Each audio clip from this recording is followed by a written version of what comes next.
Hey, hey, hey, hey. Good morning, good morning, good morning, good morning.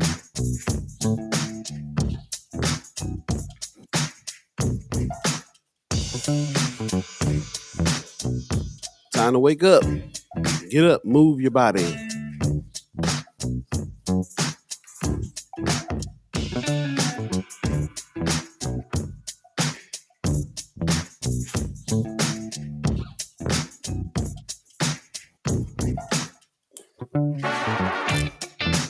Hello.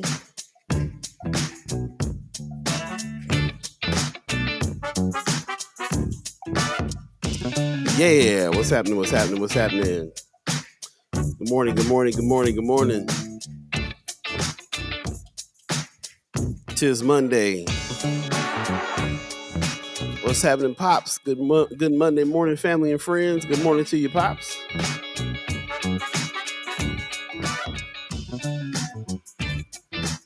What's going on, y'all? Monday, August 15th, 2022. Here it is, Monday morning. Once again, Judy Prinzer gives us a good morning for Sky family. Good morning to you. Good morning to you, buddy. How you doing over there? Hey. Is this thing on? I think so. Test. 1, 2. 1, 2, 1, 2. Monday, August 15th, 2022, y'all. It's Monday already, man. Yeah. I feel like this weekend just flew by. Like, excuse me. How you feeling, man? I'm a little back under the weather, man. Kind of relapsed a little bit this weekend. Jacked me up. I was laid up all Saturday. So I guess COVID is not over for me yet. More time in the house. COVID is a sucker MC. Sucker MC, that COVID. Brianna Full gives us a good morning with some sunshine. Let it in. That's what's up. Luckily, I don't need to be at 100% to have some good discussions with the Chat Chimers today. Yeah, I would rather you be 100% though. I'd rather be 100% too.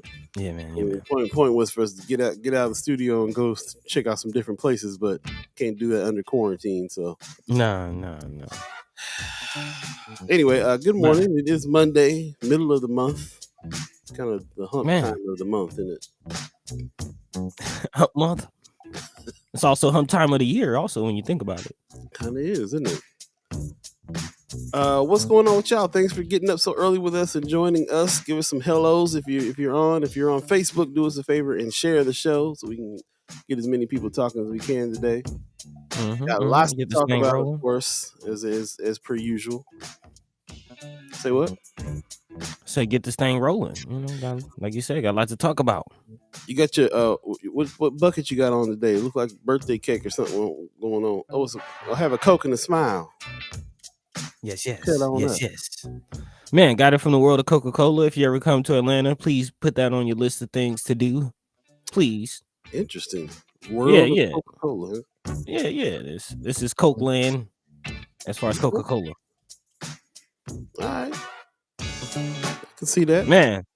No, seriously, man. They got like they have some flavors from around the world. There's like a taste station. Ooh. Man. Yeah. There's like some Italian sodas. Oh yeah, Italian sodas. They're the bomb. Josh Take says, "Good morning, friends and fam. Good morning to you as well. Thanks for joining us. We're just eating on this Monday. Yeah, how was your weekend? Let us know. You know we want to hear about your weekend. There's all kinds of events that went down. Did you go? Partake in any of the haps? I'm trying to live vicariously through people since I'm in the house. Tell us what happened." Lucia gives us a morning. What's happening, Lucia Rodriguez? Good morning to you as well. On YouTube, nonetheless. I like that. Thank you for that. Share the show. I don't know if you can share the show on YouTube, can you?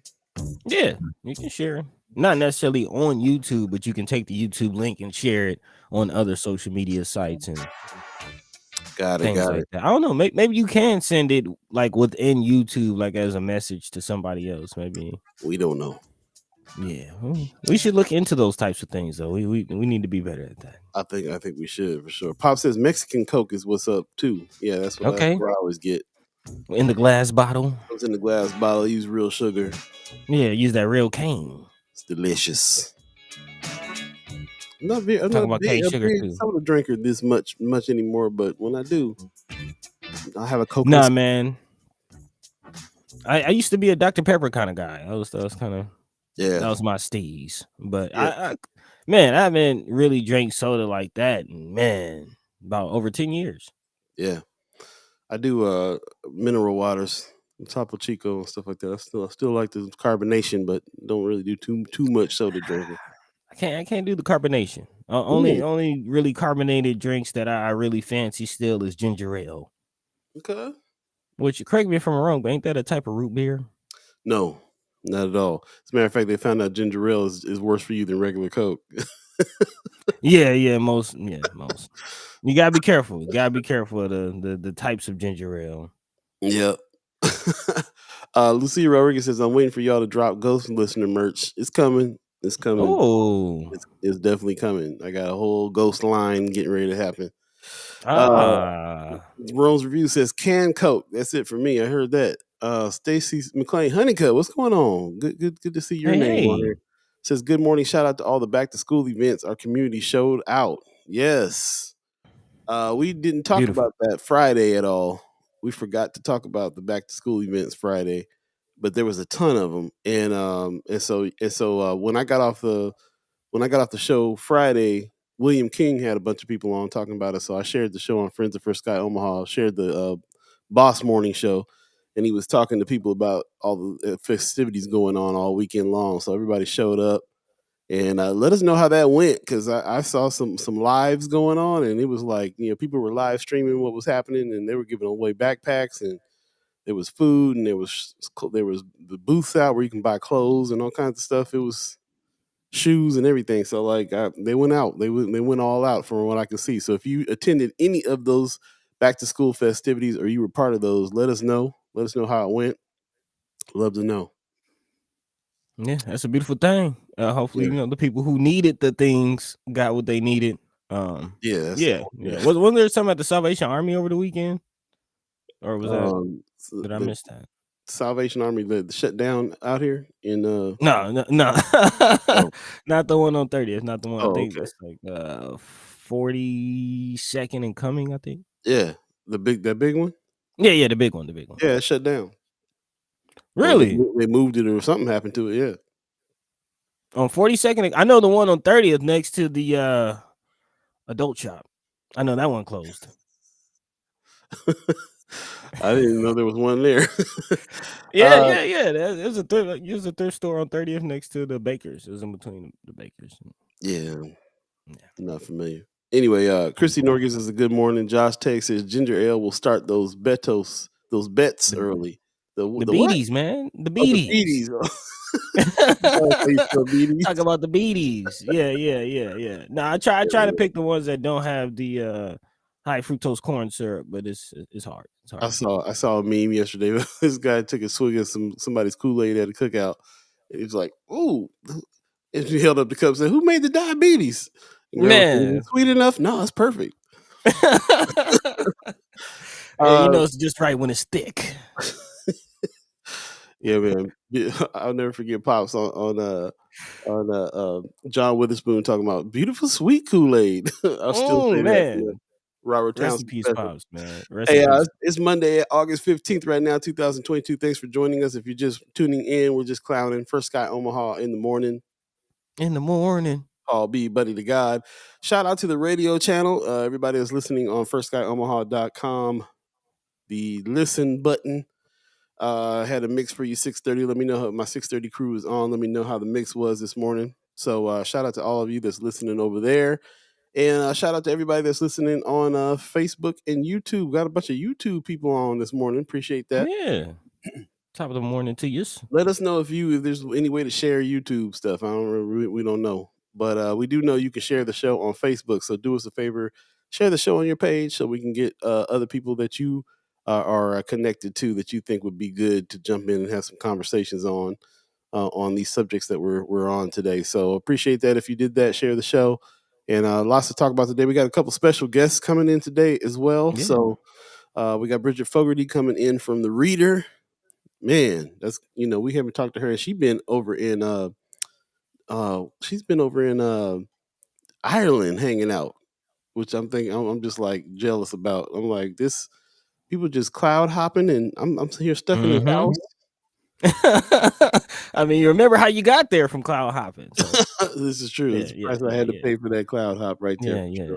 Speaking of that, man, before we get into the stories, I'm just putting it out there, just loosely. We keeping it, kind of loose at the beginning of the day show.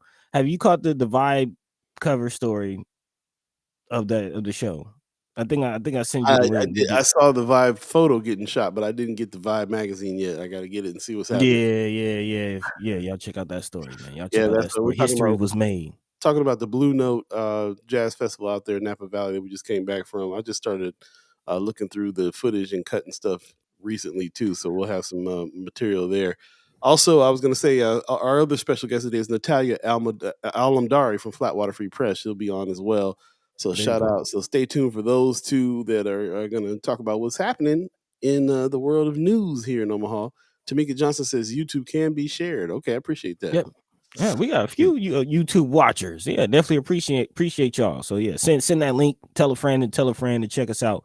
YouTube, especially if you have some friends and family that don't, really frequent Facebook like that. We trying to reach everyone in all their nooks and crannies and corners and things like that. There you go. I found out something else yesterday that has been plaguing us here on the chat with people's names not showing up. So it's because of Facebook's privacy policy. So we basically, because we use Restream, if it's not a public page, then if you're signing in from that public page, it'll just say Facebook user instead of your actual name. If it's a public page, then your name will come through. But if it's a private page, your name won't come through. So I guess that's handy. Yeah. So the question though I thought was like, I thought we made Friends of First Sky Omaha, the group page, a public page. But no, we didn't. Apparently it's well, I guess in no groups or public pages then, right? Is that what the thing is? I'm not sure about just, group pages in general, but I know we made First Sky Omaha for those who you gotta answer questions and you gotta answer questions and stuff to come in. You can't just, because we trying to talk to the people who get it. We trying to talk to the people. This is true. The people. Yeah. So that may be that's the explanation there, because it's coming through a third party program. That's why your name is not showing up. So actually, it's like Facebook doing something halfway right with the privacy policy. But it's all good. That your name will come through on the public page for Sky Omaha. So if you're a chat chimer, that's where you ought to be. Anyway, if you ever want to say something crazy, let your mind be really, really free. Let your voice be really, really heard. I like how our chat chimes are putting their tags on the end of it, so you know what it is. Yeah. That's what's up. I said it. Pops in the chat says, man, we used to throw down on the Kool-Aid. We would use double packets for the cherry. Love that red dye number 2. Cancer causing red dye number 2. And 5. 5 is bad too. And yeah, it's like a cup of sugar per pack. So, that's way too much, but and not a measuring cup, but an actual drinking cup full of sugar. Nobody got no measuring cups. Just put a cup in, or like that meme is saying, just keep going until the ancestors whisper. That's enough. Karen S. Fox in there says, "Good morning. What's happening? Good to see your name there." Tamika Johnson says, "Hit like. Appreciate that. Yeah, like and subscribe on YouTube, please." That's what's up. Pop says it is how the person's page is set up too. Okay, got it. Yeah, so now we're learning some more about this. So we're thinking that we over here messing up stuff, but it ain't us. Could be the individual users. Yep. Privacy settings. There you go. 7:14 right now. If you believe in the concept of time, buddy, what are we going to be talking about today?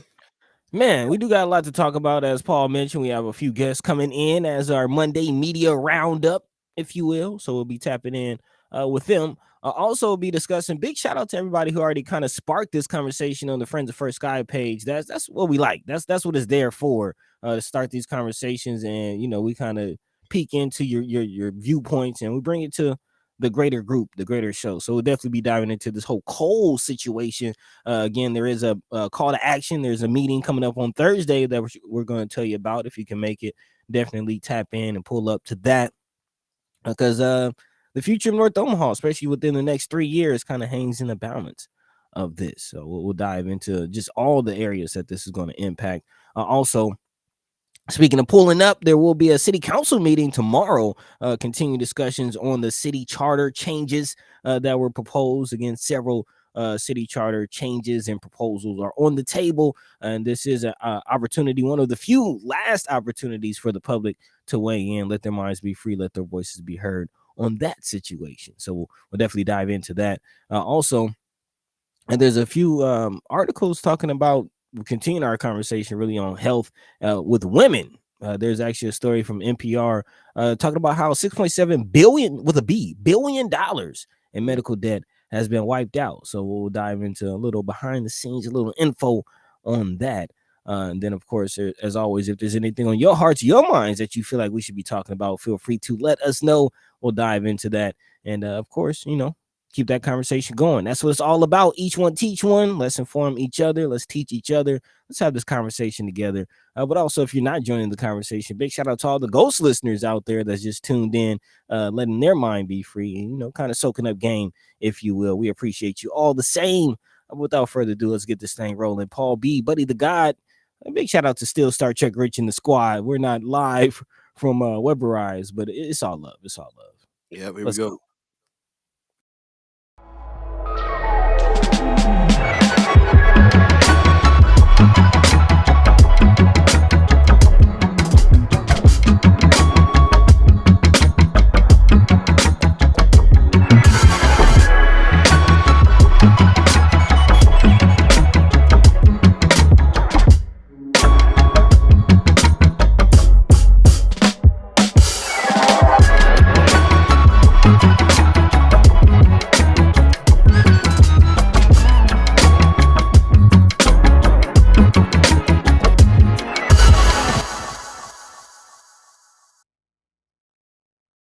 Good morning, good morning, good morning. Once again, you're listening to First Sky Omaha Radio. First Sky Omaha in the morning.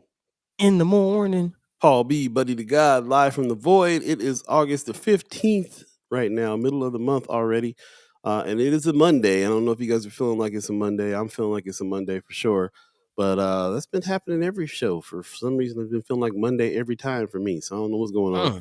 But we're here and you're here. We appreciate all the chat chimers, everybody that is in on Facebook. Please do us a favor, share the show. If you're on YouTube, also, sounds like you can share the show as well. So appreciate that. Josh taking the chat says, also the group page pops up first in our notification each time the show comes on. Maybe if you remove the group page from Restream and add it back, the First Sky page will pop up first, unless people will accidentally show up anonymously. Just a suggestion. Thank you for that suggestion. I will absolutely try that, see if we can make that happen. We had threatened that we were going to take it off of Friends of First Sky at one point, but there's so many people on Friends of First Sky that it wouldn't make any sense for us to take it off there. If I think a lot of the ghost listeners are on there checking it out as well. So that's what's up. Stacy McLean Honeycutt, good morning, says Saturday Own the Pond Summit. Own the Pond Summit. I did hear about this. So that's a was that this last Saturday, or is you talking about something that's coming up? Seems like I saw this somewhere in the events on Facebook. I need to find that. Yeah, give us some more information on that Own the Pond Summit. And also Facebook user says, good morning, guys. So let me see who's over there on Friends of. We were just talking about this. You must have missed our whole conversation there, Facebook user. It's all good. It's all good. Let's see here if I can pull. Oh, that's DJ Votto. What's up, man? Hey, in the house. Good morning. If you remember, we just had DJ Votto on just recently, man. He was live from Atlanta. Oh, that's my phone. He's live from Atlanta, and this cat is the hardest working man in show business, man. He got so much stuff happening, it's crazy. So definitely check out Votto Films, VADO, and see what he got going on. He's always got specials going on. Everybody needs some kind of marketing and some kind of media presence in their business. and he's master of it. Still running business here in Omaha, out of Atlanta too, and pretty much worldwide, out of Africa as well. So Yeah. that's what's up. Speaking of Africa, shout out. I saw a bunch of people on my feed that are talking about the Kenyan elections coming up, and they're on pins and needles on that. So give us some feedback on that. Let us know more about it. We're trying to learn. So appreciate everybody that is expressing themselves, man. You know, we talk about social media all the time, but we learn a lot from social media. And especially when you finally do like me and dwindle your page down to only the cool people that got something to say and leave the Some trash in algorithms. the trash. It's the algorithms, man. It's the algorithms. But Algorithms. yeah, when you use it right, man, social media could be a very, very useful tool. So big shout out to everybody that's continuing conversations, sparking up conversations, not just in friends of, but just in your own, in your own channels and highways and byways, as we always say, man. Tell a friend and tell a friend. That's what we want, to There continue you the go. conversation and just to normalize having conversations and talking and trying to get to the bottom of things, man, as a group. So There you go. we appreciate everybody joining the That's what's up. conversation. Stacy McLean Honeycutt says coming up. So this on the pond summit is coming up on 8/20. Yeah, send me a flyer or something. Hit me up on the DMs. Yeah, Send me a flyer. Let us know. We'll promote this. Like I said, I think I read something about it in the events pages, so we'll check it out. Blackity Black gives us a good morning with some rain and some sunshine. That's what's happening in Omaha right now. It's cooled off. Got a little morning rain happening in some areas and stuff like that. So I'm happy that it's not 150 degrees out here anymore, for sure. Carolyn Jack gives us a good morning. My purple fam, what's happening? And yes, sir, brother Votto, man, he's on his way up. He's already up there. I'm trying to reach his level on some trying stuff. to be So like you. check him out, man. Votto Films, definitely check him out. He's the master of his craft for sure. In the meantime, between time 7:22 already, if you believe in the concept of time, that is. And I guess we better jump into some stuff since we got some guests coming on here pretty soon. Yeah, I guess we should. Let's go ahead and kick off with this cold situation because that was kind of top of mind, and that was really running the chat, man. So big shout out to again everybody who was joining that chat. I believe sister Miss Erica Feld actually dropped this in the Friends of First Sky, and Got also some comments, but Vaughn Chapman was the cat that threw a couple things out.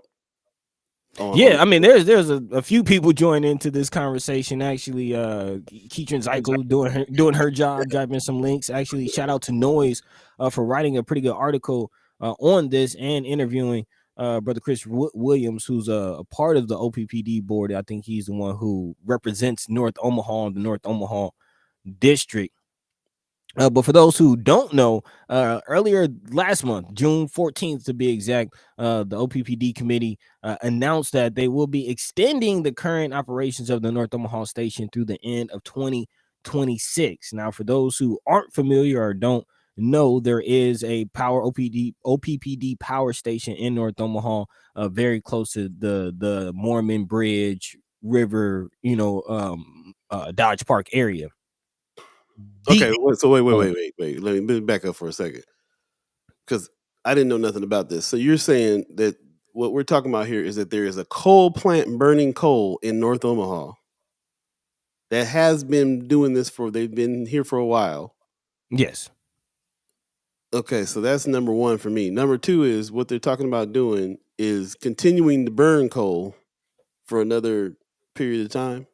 Yeah, so they're trying to switch that power station from coal to gas, and there's a whole process, and it's broken down in it's broken down in the Noise article. So I urge everyone, shout out to our partners at Noise, go check out that article. It's very, very well written. But yeah, that's the gist of what Eric Williams is saying, that the Southwest Power Pool, which is the main grid that they're working with to get this power situation going. It's like a whole it's supposed to be a 2.5 year process, but because there's a long line of other projects being proposed, it's turned out to be a 5-year process. They were supposed to switch it over at 2023, but now the announcement has been that they're pushing that back to 2026. And there's a whole lot of issues that's coming from this. I mean, we could get into the health issues. Before we even get into the health issues, though, let's just talk about the actual resource of the power, which, according to Brother Eric Williams, is in dire jeopardy of being insufficient. I mean, we've talked about, if you remember, what was it, like 2 weeks or something that North Omaha was out of power when they had that big storm last year. We were waiting on right. Right. And you and I have already experienced firsthand the brownouts that happen all the time in North Omaha back at the Mine and Soul days. I mean, we would barely go a week without our power being knocked out because of rolling blackouts. And apparently that's in jeopardy of getting worse. Those blackouts are now, according to Brother Eric Williams, going to be more frequent and last longer, which can cause a whole, I mean, imagine people on respirators, imagine people trying to sleep on CPAP machines and it goes out, overnight. Imagine people trying to store food and it's going, like, it's your power going out is not the thing that you want. And then on top of that, the health aspects of coal, man. Yeah, we could spend a whole hour talking about that. But I'll stop there and toss it to the chat. Let me know. First of all, it blew my mind just to know that there was a coal plant out here burning. I think we do need to jump into the health disparities that burning coal in a neighborhood causes. Ron Chapman put a very good article in there about another area of the world that happened in, and they're saying that this is cancer related stuff is tied to this. You were telling me earlier when we were kind of preparing before the show about, like, that's where Little League was and stuff like that, and right on the fields of coal.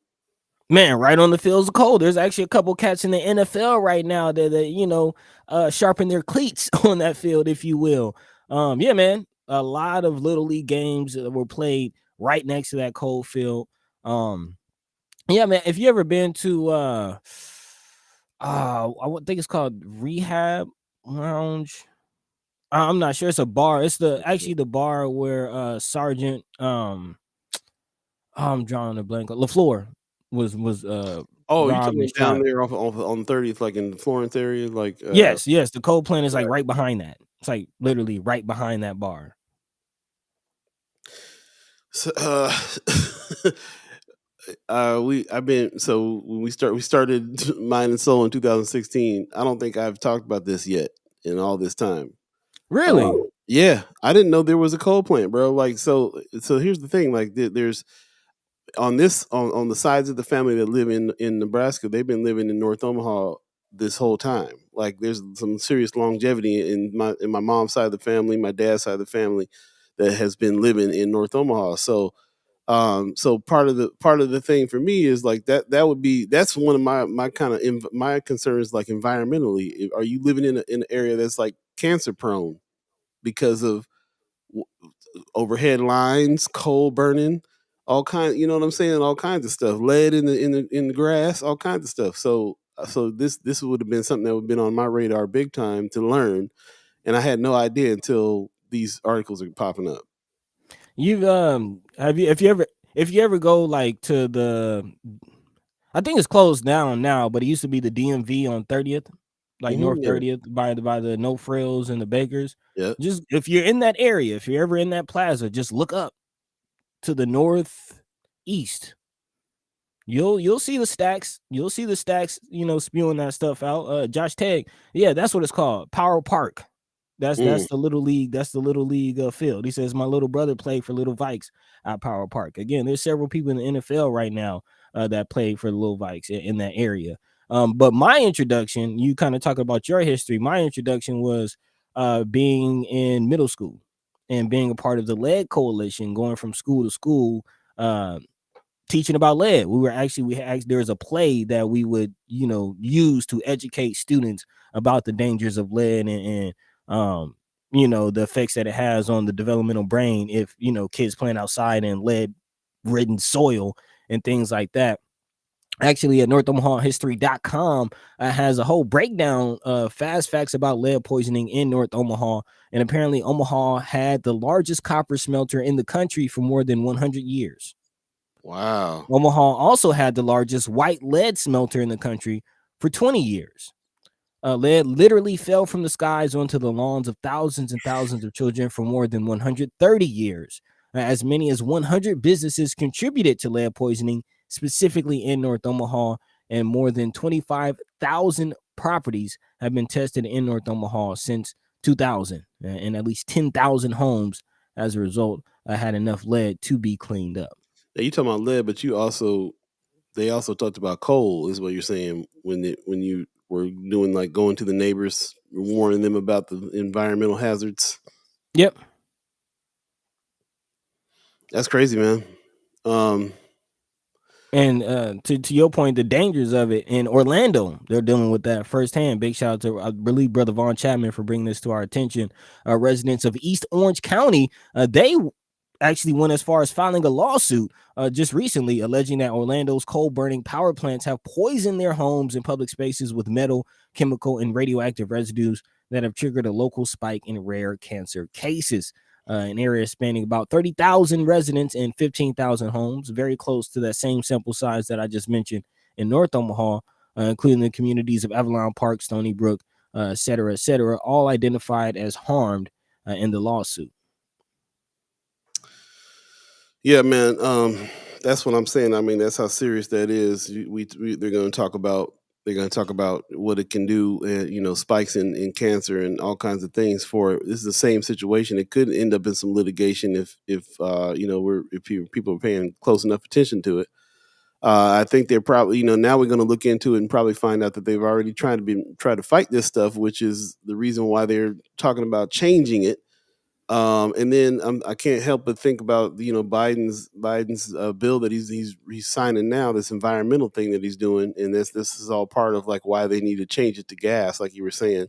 But like Tania Patterson said in the chat, sounds like stalling for this. But man, I'm still going back to like how many years and generations have had to deal with this coal.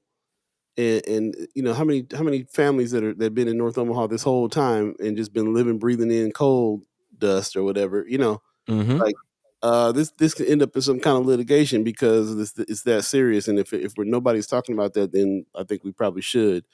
Michelle Moreno is in Friends of First Sky. She says, "No, I thought it's where Little Vikes play football at right next to it." Yep, that's it. That's it. Ron's Review says the company took most of their dirt from my old yard 50 blocks south of Dodge on 20th Street 20 years ago. Yeah, that's an interesting point too. When construction companies are, starting projects, sometimes they do move dirt from certain areas, and sometimes they might pull some from, an area that might be cheaper as far as the cheaper dirt to lay their foundation, and settle whatever they need to settle as far as the land, to level things off, what have you, before they start a project. So, as that type of dirt is moved around the city, that's something to take in consideration as well. Like, where does that dirt come from? Pops in the chat says, when I was a kid in Omaha, I got lead silver in my eye while playing in my yard in North 25th Avenue. I had to go to the hospital to get it removed. It was there 3 days before my parents realized what was happening. Man, could have went blind, man. Vicky Young gives us a good morning. Good morning to you. Thanks for joining us. Once again, if you're joining us now, please share the show if you're on Facebook. Apparently, you can share the show if you're on YouTube as well. But share the show. We can get as many people talking as we can. We appreciate that. Right now, if you're just joining us, we're talking about these articles about the coal situation that's happening. First of all, just like to recap, North Omaha has a coal plant and has been spewing out coal dust and whatever for all this time.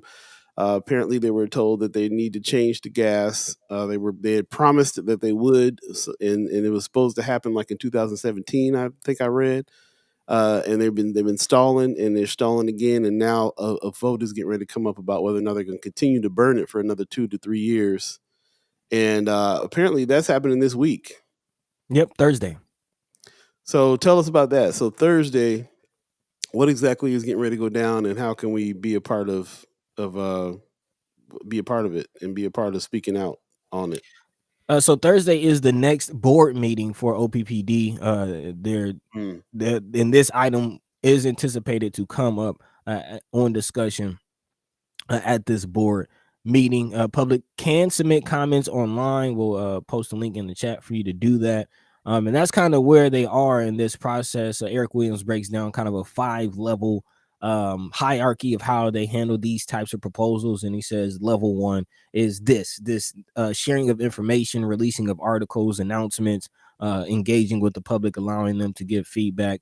So we'll actually share a link here where you can contact your board members, contact your area representatives and let your mind be free and let your voice be heard on this situation. But first, try to educate yourself as much as you can on the situation. And again, this noise article does a pretty good job at breaking down exactly what this is, and Eric Williams does a good job at explaining that to the best of his ability. There you go. Megan Hunt, Senator Megan Hunt, put some respect on her name, has chimed up about this as well on her site, on her social media page. This, action item.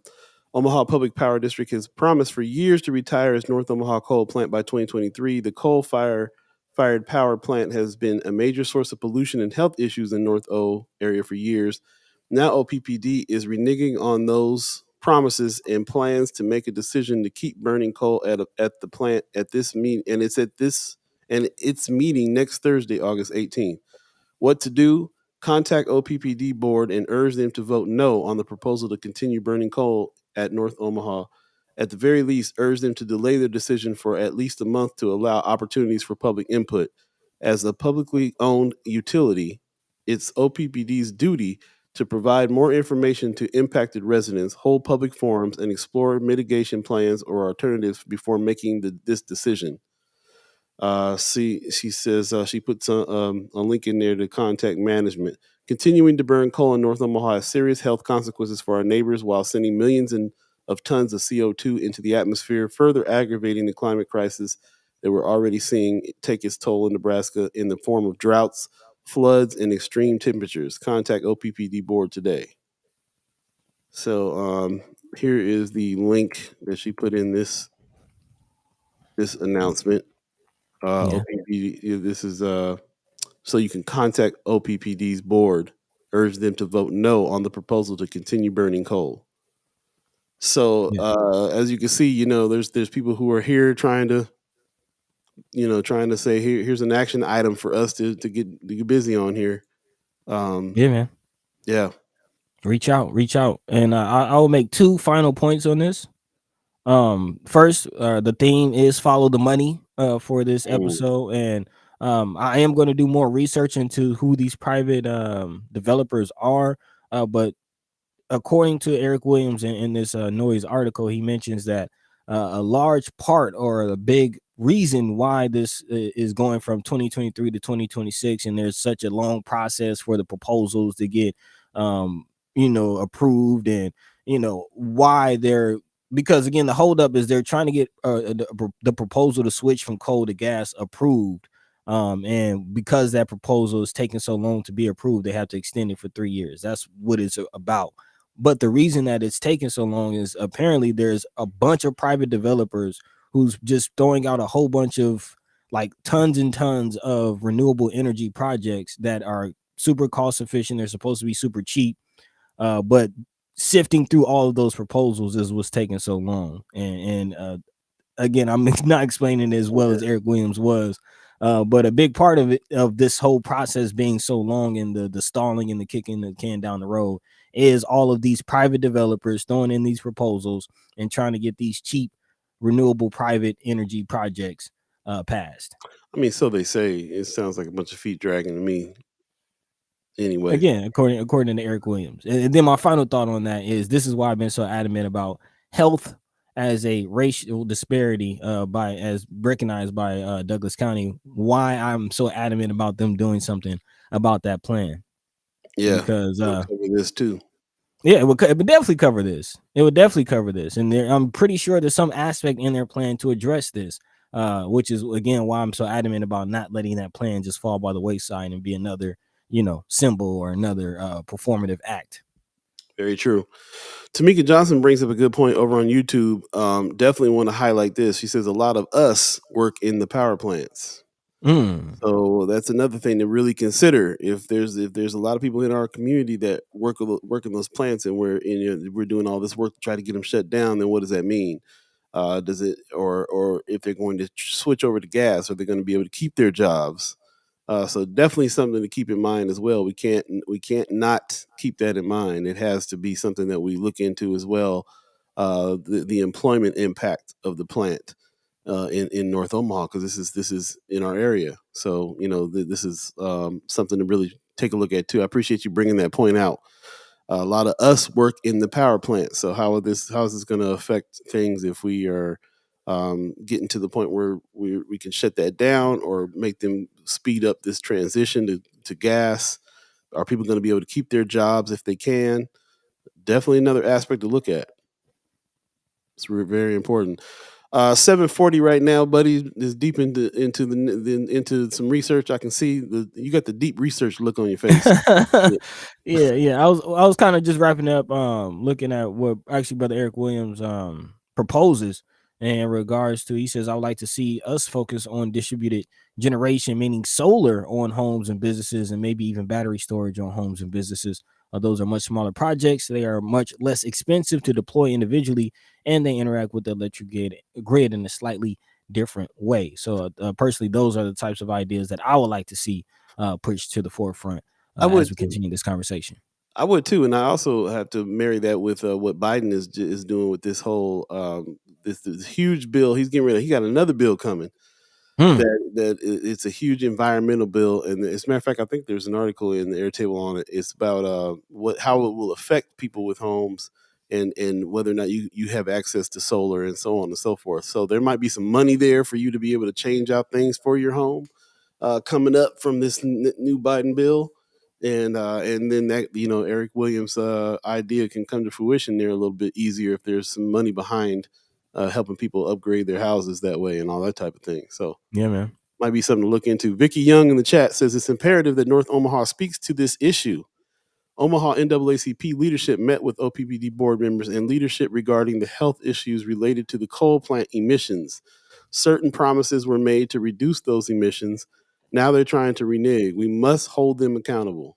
So there you go for Vicky Young, who was involved with NAACP and understands firsthand these conversations that are having and whether or not they're going back on their word. And this is the third time I've heard that word renege this morning on their deal. And we got to hold them to what they said they were going to do, because as you can see, the fight doesn't begin with us. The fight has already begun with other community members and community organizations that have been fighting for this for a while. And the point is that they keep going back on what they say they're going to do. Yeah. Also, Brother Vaughn Chapman on Friends of First Sky Omaha is calling out Brother Senator Terrell McKinney, put some respect on his name, saying perhaps Senator Terrell McKinney can bring forth some legislation to expedite the closing of this coal plant by suggesting initiating litigation, including compensation for the North Omaha victims against OPPD. He says North Omaha's health is not expendable and should not be considered so. Any and every respiratory illness for decades can be attributed to this coal plant. So yeah, man, this is huge. This is huge. Woo! All right, take that in. We'll definitely keep talking about this here in the future. This is going to turn into one of those evergreen conversations until the coal plant changes over, is what I'm thinking. We'll take a quick break and come back. You're listening to First Sky Omaha Radio, First Sky Omaha in the morning. In the morning. All Beee, Buddi3 Da Gawd, all of you Chat Chimers, all of you ghost listeners, realizing there's a whole lot of ghost listeners out there, which is cool. Man. Like that. If you don't want to make a comment, have the conversation, at least come in and say hi. Just come in and make sure, let us know that you're there, if you don't mind. Yeah, we'd love to hear from you. We'll take a quick break. Coming back, we got some special guests coming up, so stick around for that. Stay tuned. You're listening to First Sky Omaha Radio, First Sky Omaha in the morning. Hey. Going down.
Welcome back, welcome back, welcome back, welcome back. You're listening to First Sky Omaha Radio, First Sky Omaha in the morning. In the morning. All Beee, Buddi3 Da Gawd, all of you, the Chat Chimers, all of you, the ghost listeners. Thanks for joining us. If you're on Facebook, just want to remind you to please do us a favor and share the show. Share the show. We would love that. Yes.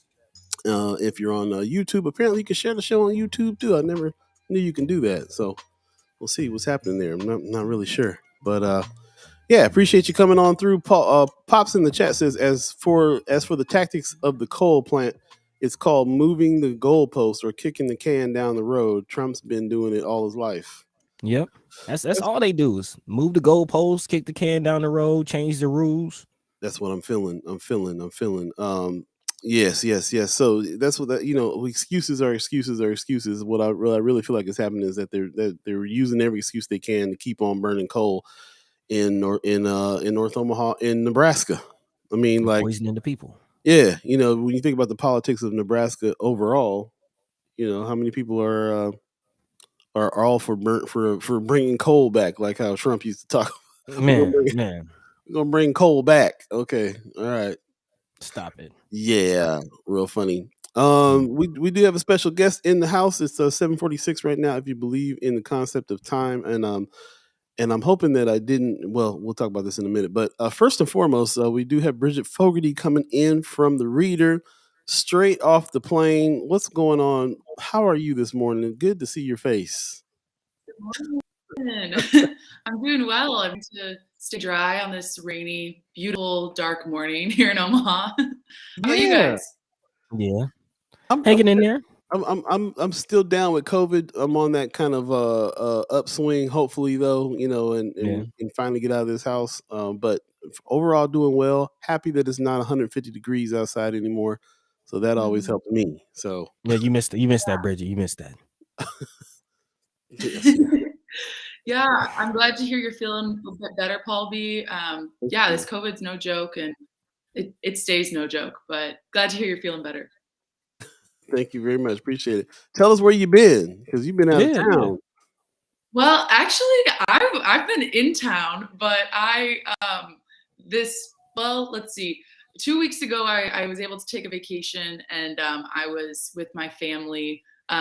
We had our family reunion and got to see our cousins who are in Ireland. So that was amazing. Spend time with them and see all this family I hadn't in a very long time. So super appreciative of the folks at the Reader in El Perico to let me, have a couple 2 weeks off. And we still got all our stories in, got, a great issue in before I left. So that's where I've been.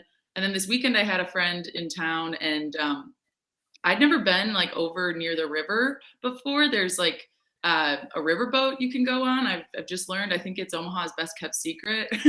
But I went over there this weekend, and it did feel like you're in a tropical vacation, but you're still in Nebraska. So that's what I went to.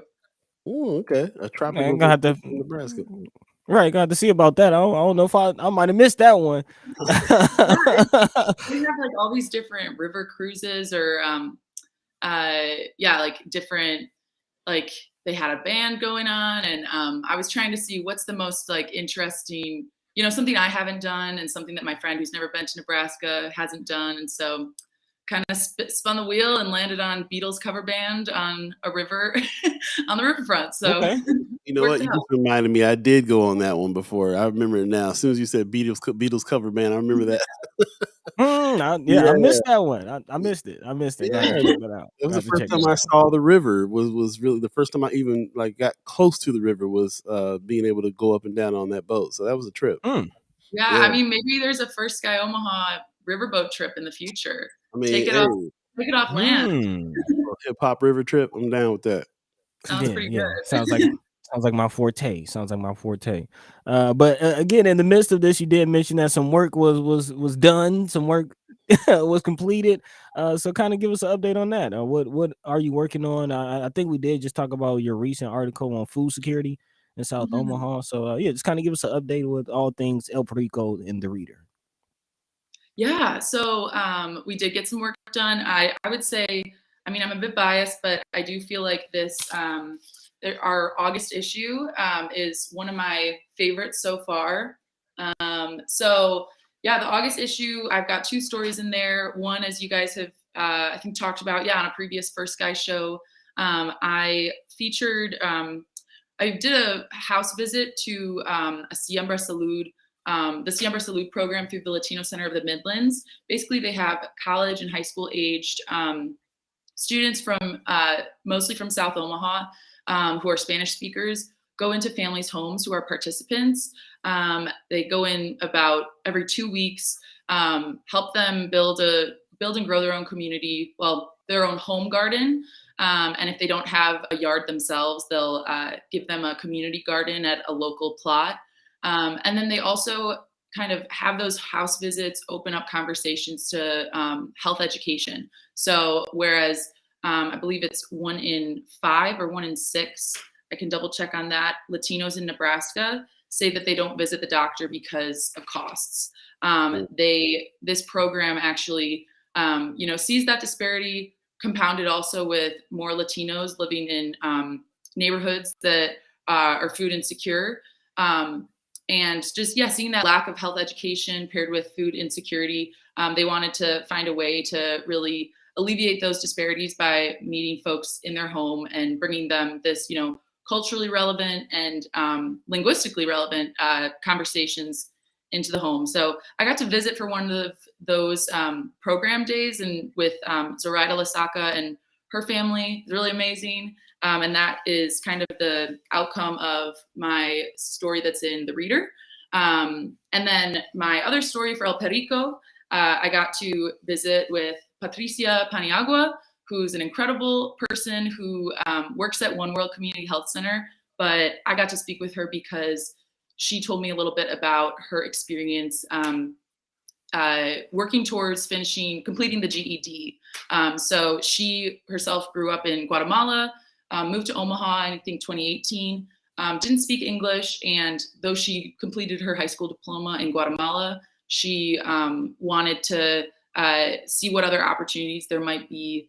Once she started learning English, her teachers said, if you get the GED, you might have, higher chances of higher wages.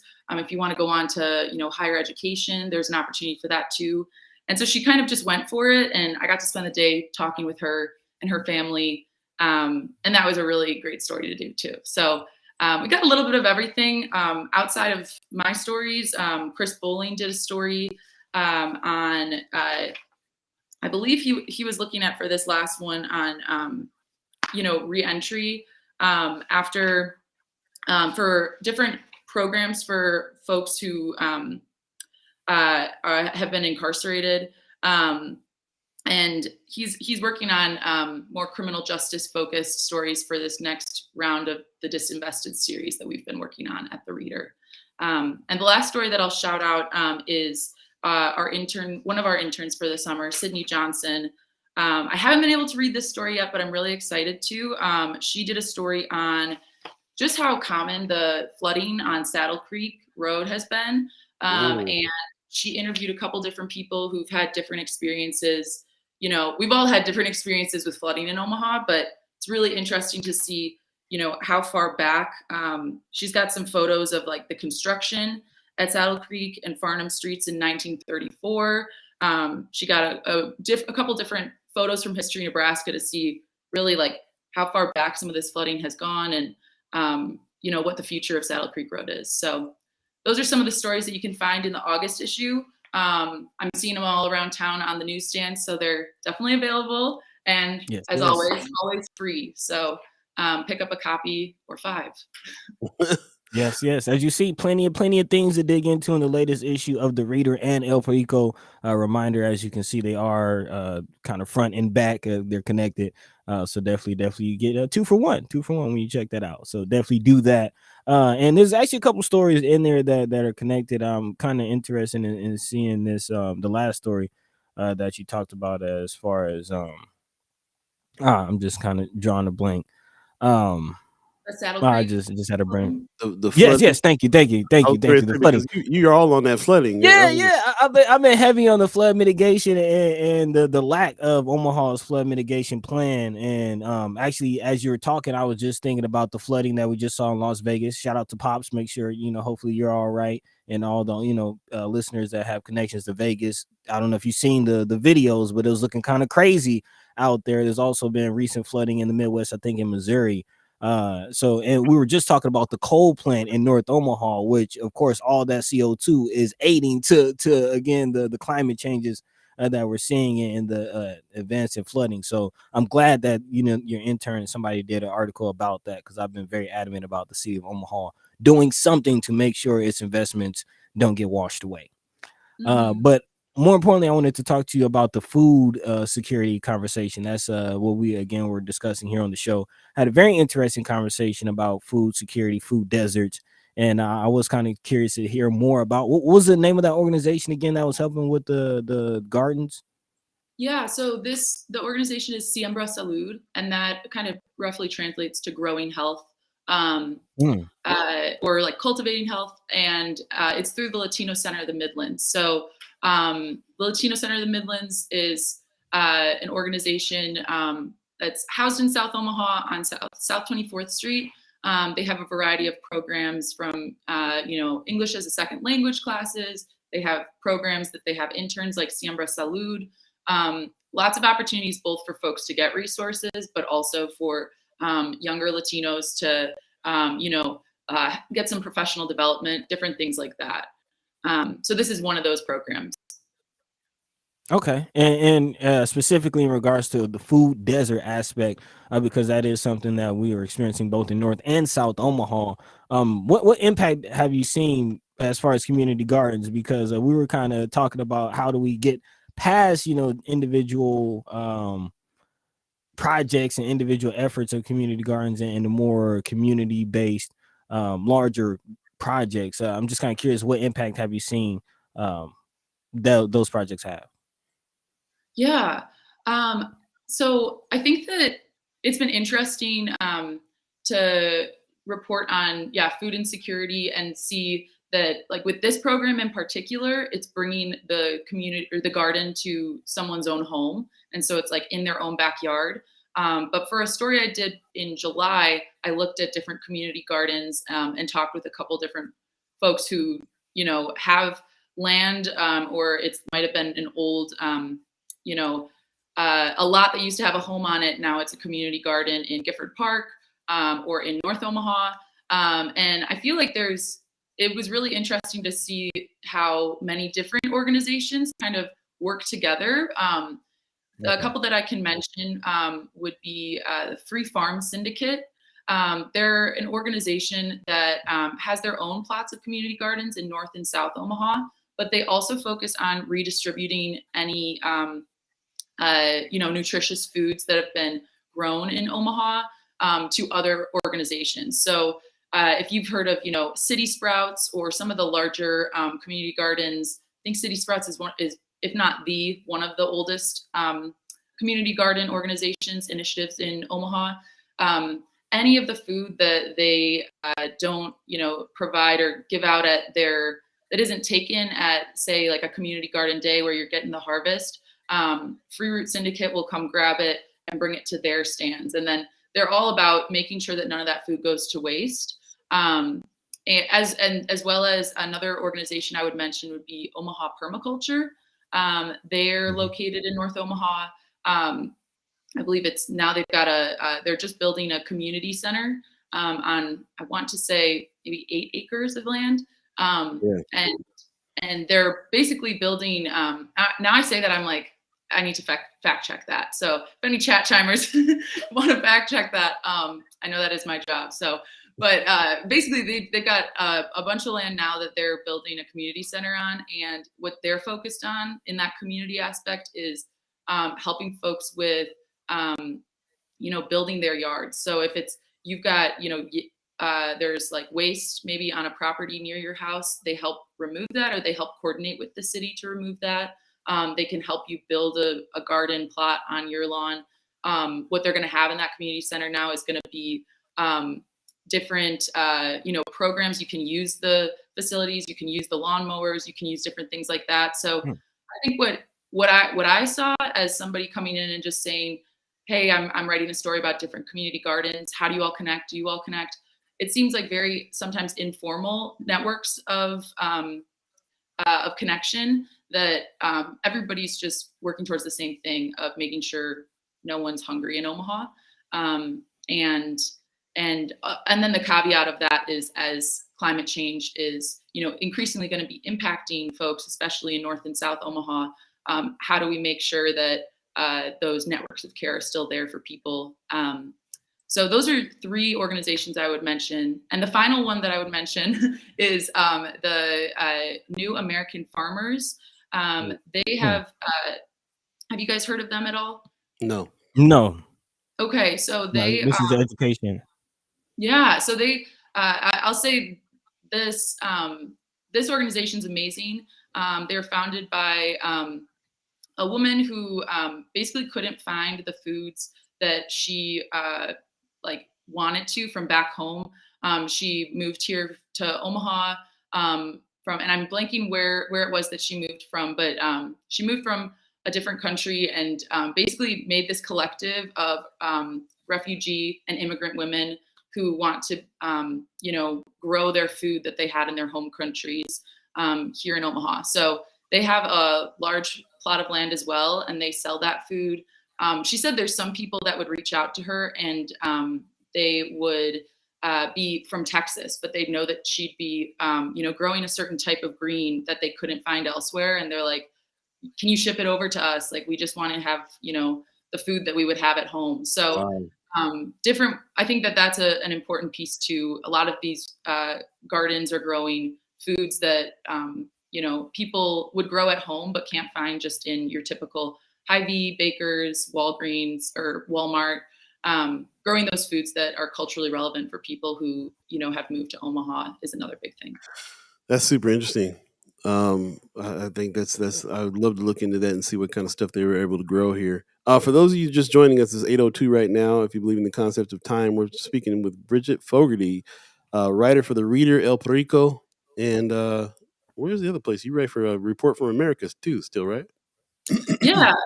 So Report for America funds part of my salary, and basically they're the reason I ended up being able to come to Omaha.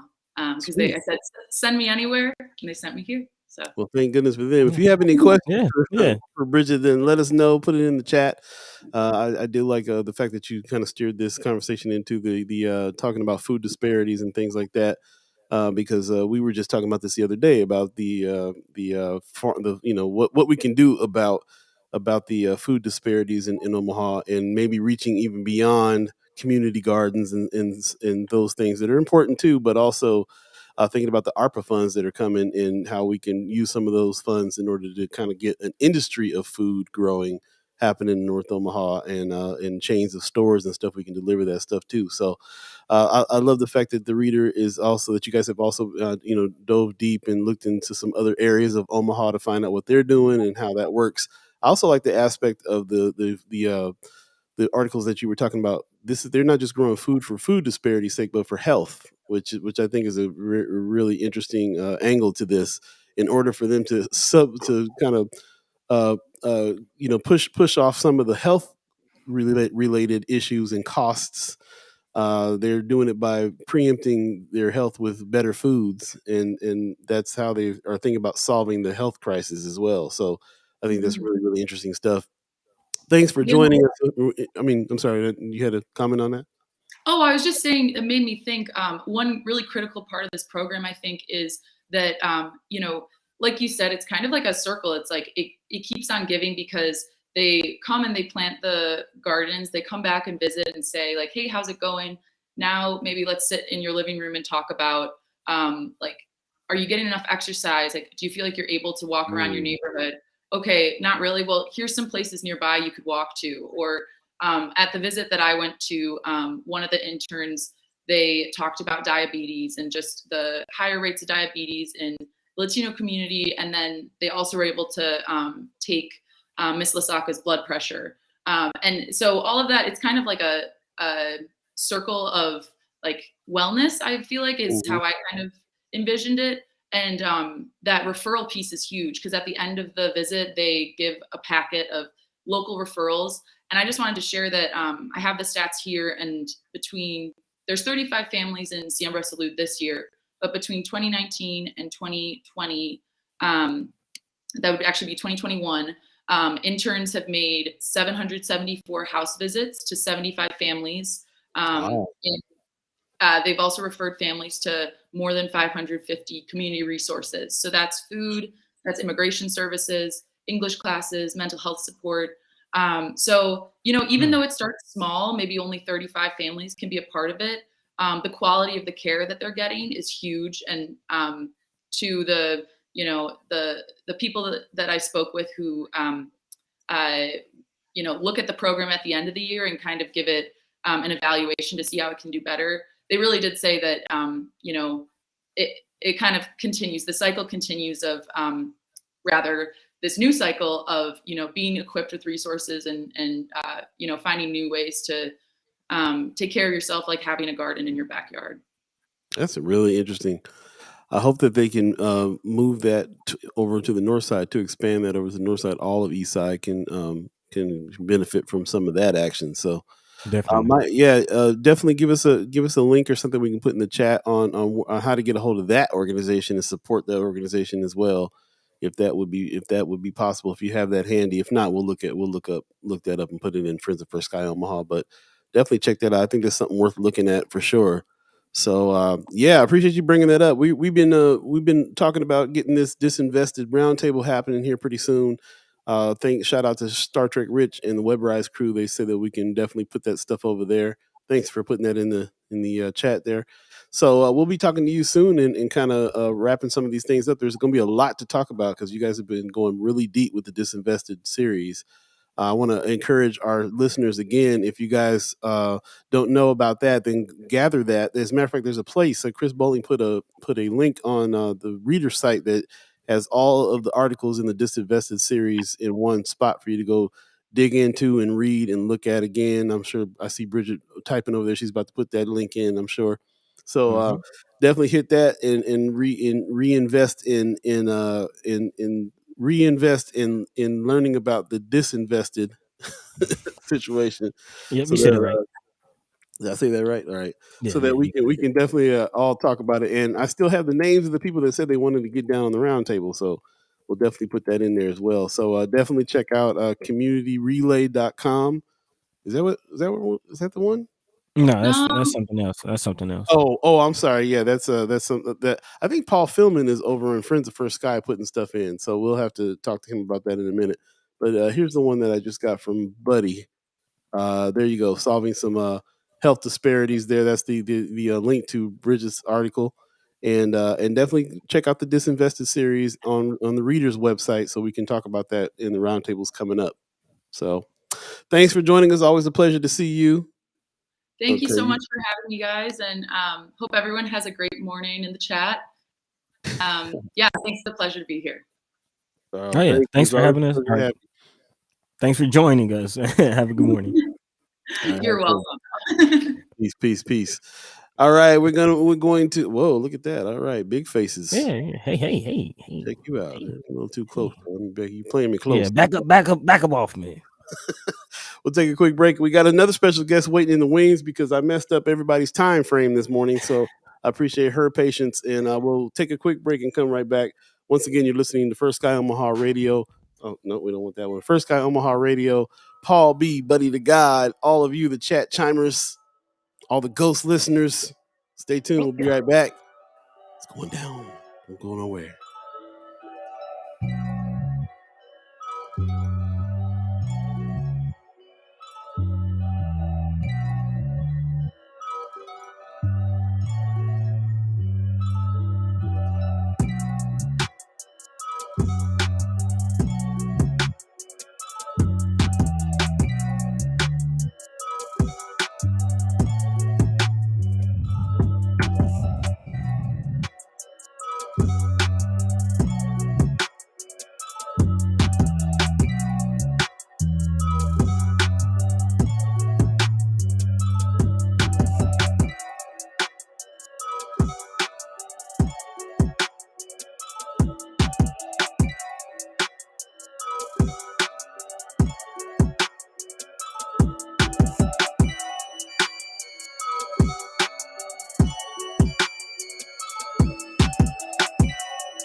Welcome back. First Sky Omaha Radio, First Sky Omaha in the morning. Paul B, Buddi3 Da Gawd. See, I'm for some reason I'm singing it instead of saying it straight. I'm supposed to say it straight, then you sing it, but I'm putting the harmony on it already, so I gotta peel that back. So I'm taking away from your shine. Thanks for joining us.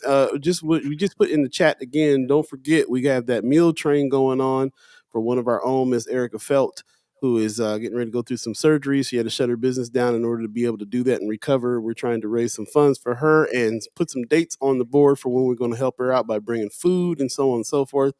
So definitely hit that link and do us a favor and go ahead and donate to that cause. We want to keep her and her business afloat for her and her son as she goes through this hard time here. And like I said, I expect everybody who considers themselves a friend of First Sky Omaha and a chat chimer to really help dig deep and please help her out in the situation. This is something that we are very passionate about.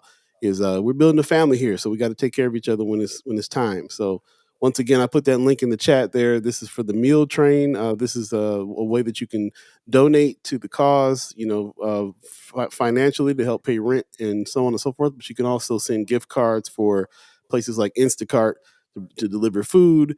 And they have a calendar situation on there where you can fill in dates for when you're going to either send food over or bring food to her. And so you have some stuff that you can do there. So the donations are steady rising there. There's a goal, and we need your help. Just want to remind you about that meal train for Miss Erica Felt and Son.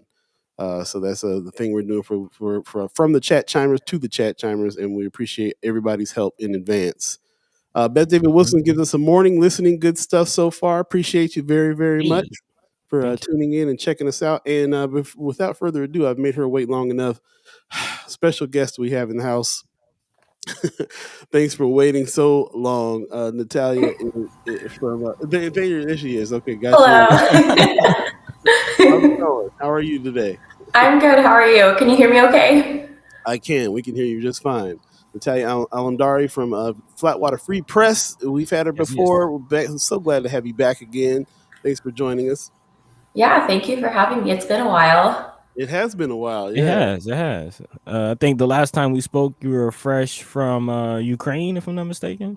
Oh, okay. Yeah, it was after the Poland trip then that. Yes. So how have things been since then?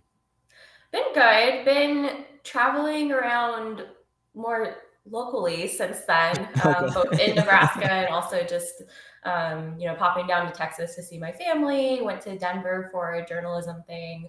I was just in Scottsbluff last week, so just been all over the place. A couple different things were in Scottsbluff. I was tracking down a couple different stories out there while I was in town. Saw some hot air balloons, missile silos and farmland. It was cool time. Any good food out there? Did you check out any? Was there any? I had some really great tacos. That's why I asked. Okay, yeah, the tacos are the main thing. Good tacos, okay. We'll have to remember that. I'm ever there. I wasn't expecting that. Expecting that. Yeah. Yeah, well, one of the stories I was working on is there's a radio station for the Spanish-speaking community in Scottsbluff. So I was driving around where their setup is, asked them, hey, where should I get tacos? Because there are a lot of different Mexican restaurants on that same street. So it was a surprise, yeah. Good to know. All right. Yeah. Okay, getting some love in Scottsbluff. Okay, Rome's Review. Okay, got to check it out. Hey, wait a minute, brother. Mayor Sanchez says he get some love. That's what I trust Mayor Sanchez if he's talking about where the food's at down there too. So that's what's up. Yeah. Sounds official. But beyond that, what other stories are you working on? What are you excited about? I know you're doing a lot of work, but what are you most excited about? Ooh, okay. That's a hard question because I get excited over every story I write.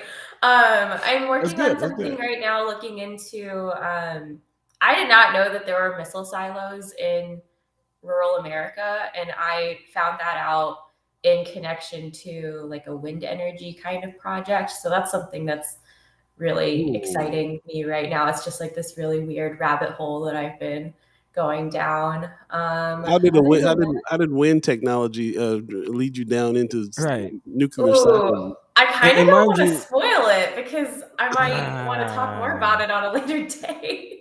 Okay. Well, mind you, we started this story talking about the coal plant, so now we're on wind energy. I'm kind of interested. Full circle, yeah. It is. But yeah, if you want to hold off the good stuff until the article comes out, I don't blame. Yeah, let me get it more solid, and then I can come back and talk about it. Okay. It's interesting. Right on. So tell us about some of the other things that you think you're finding exciting right now, that especially stuff that we can go take a look at on the Flatwater Free Press site. Yes. What are some of the things that is going on that we need to check out? Right. Okay. Literally the second you say that, my brain goes blank.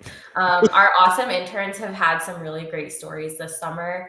Addie Costello wrote a really interesting story about maternal health care, specifically in like more rural parts of the state. Really crazy story about a woman. I think she gave birth. Yeah, she ended up having to give birth on the side of the road because they're trying to get to a hospital that's like an hour and a half away.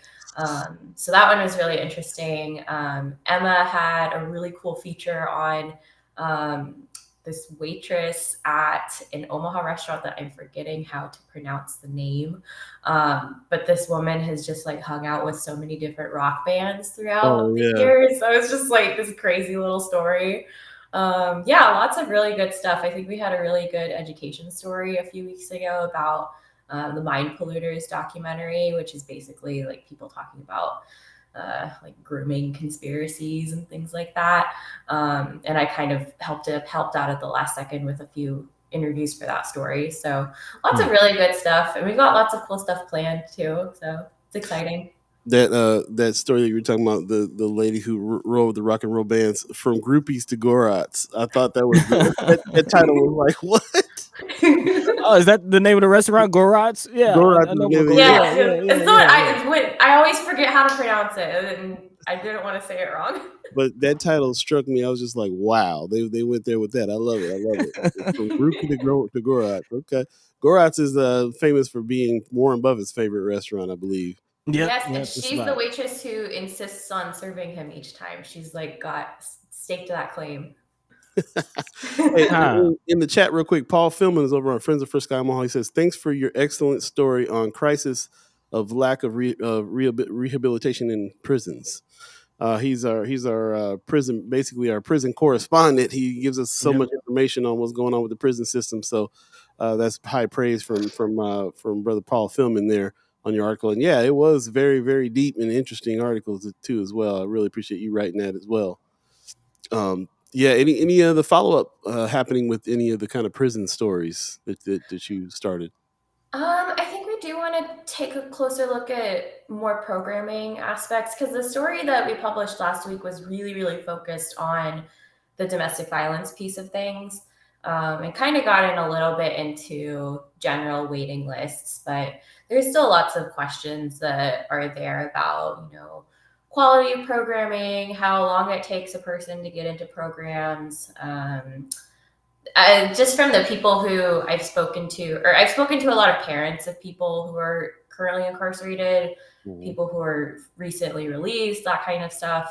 And there's just general frustration over like, you want to do XYZ program, it's necessary for being paroled, but then you find that you can't get into it, or the timeline's just really strange. It also depends a lot on which literal prison you're located in, what you have access to. So getting in a little more into that. I have a lot of anecdotes. I really want something more solid to pin it all on, though. Okay. That's why we appreciate the team over at Flatwater Free Press. Real solid journalism. Actually doing the work and getting to the nitty gritty. So we appreciate that. And speaking of that, you kind of touched on the latest article that you just released, the domestic violence topic, and kind of the get into a little darker subject, if you will. But this is something that we've been talking about, especially here in this season, on the heels of Roe v. Wade being overturned just last week. Big shout out to the whole team over at the Center for, the Women's Center for Advancement. They just had Tarana Burke in town for a conversation on domestic violence and things like that. Can you kind of speak to that article and some of the big takeaways from that article in regards to domestic violence and long waits and things like that. Mm-hmm. Yeah, so this article is looking at how there isn't a domestic violence specific program in the prison system right now. It hasn't been that way since around 2015 is when they phased it out for a variety of different reasons. But it's something that the Inspector General has mentioned a few times in his reports. And so I kind of started looking at the story in connection to a homicide that had happened in Norfolk a few years ago, a little over 2 years ago at this point. So if you look at the man who is involved in that case, if you look at his past court cases, past prison time, he was flagged as someone who was high risk for domestic violence, was told, okay, you need to do a batterer's intervention program. Batterer's intervention isn't offered while a person is in prison, so it was something that he was supposed to do on probation. And he never went, ended up getting arrested for violating his probation, just a string of unfortunate things happening. So he essentially turned into a jam out, which is a person who's just released with no sort of like transition period or supervision on parole or probation. And then within 6 months, I think the timeline was, he ends up doing what had gotten him into prison before and ends up killing an ex-girlfriend. So it's just like this really horrible, sad example of like what is the worst possible scenario that can come of just like years and years of a person being flagged as being a risk, but nothing tangible actually happening to try and like put them on a better path or shift a person's behaviors. But yeah, I got into a lot of like really like something that I started realizing too, just to complicate it all, was that actual domestic violence programs are like very, very difficult, and it's hard to see like statistically significant effects, but kind of the underlying feeling of it all is it's still something that you should try because you want to prevent as much harm as you possibly can. Yeah. Yeah, that's deep. Yeah, it is. It just makes me think about the reason, like the way I'm so against the prison system and it being so punitive, being always about punishment and kind of instead of rehabilitation, which it should be. And, I know in other countries, their jail systems are all about rehabilitation, and they have very different outcomes because of it. And it's unfortunate. Facebook, Paul Philman in the chat this is somebody I don't know if you have been able to talk to as well, but Carol Blood, who's running for governor right now. Senator Carol Blood, put some respect on her name. She was a guard in the prisons back in the day. He says she has unique insights. Definitely want to talk to her about some of these things, about things going on in the prison. I'm sure that he has as well. He also said weekend double murder committed by a man who was released from Sarpy County Jail despite serious, dangerous mental illness. So another story along the lines of the story that you checked out. Definitely go to flatwaterfreepress.org. That story is right on the first page. Failing Haley, long waits, difficulty in domestic violence rehab may have led to Norfolk tragedy. Very deep dive, interesting story to check out, and just kind of more ammo to the idea that the prison system is just broken. And on all kinds of different levels, and have a hard time protecting anybody when it comes to prison, when it comes to the prison system, and how it needs to just be reformed. So we appreciate you jumping in and deep diving into that as well. Yep. Also, go ahead. Just saying, also beyond the broken prison system, which apparently in these types of instances seem to do more damage than anything. I'm also thinking about, just how the state is protecting women and putting it into the context of that conversation that we've been having as far as Roe v. Wade, the potential, abortion debates that's going to happen once these sessions, chime back up. And now, we see that there's basically nothing being done to stem off domestic violence or to help mitigate that. Just like you said, just more ammo in those discussions. So we appreciate you for doing the work and uncovering the truths. Yeah. Something interesting I do want to mention is the family that was in the story. They and another family were involved in this past session, and they helped pass a what is it called? Domestic violence death review team. So hopefully what will come of that is a lot more like policy suggestions of, what are some policy things that can be put into place to, like you said, protect women, cut down on, prevent domestic violence situations from happening, and think about like how as a system it can be addressed. So we'll see what comes of that. It could be pretty interesting. Absolutely. Just one last, also putting out the fact that Nebraska has thousands and thousands of untested and unopened rape kits as well. So add all of these things and let's try to hold those in power accountable for protecting women. There you go. For those of you that are just joining us, 8:26, if you believe in the concept of time, we're talking to Natalia Alamdari over at Flatwater Free Press. She's letting us know about some of the things that are happening. If you have any questions for her, please drop them in the chat, or any comments. If you've been checking it out, then good for you. If you haven't, then go check it out. Definitely flatwaterfreepress.org. It's a free source basically, and they do some really deep dive stuff on some of these topics that we talk about. We consider them a very important partner of ours that does deep dive. Definitely strong journalism coming from this group for real. Before we let you get out of here, I do need to ask you about some of the behind the scenes stuff going on with Flatwater. It's always an interesting thing to me about how much you guys get the trouble and attacked and just all kinds of stuff, like just trying to do good journalism. Like, we always hear the stories. You guys come in story first, as professionals do, but we want to hear some behind the scenes about how hard it is to get some of these stories and some of the stuff that you guys go through too. That's a little inside information we want from you. Yeah. This story, surprisingly, I got answers from corrections relatively quickly when I started asking.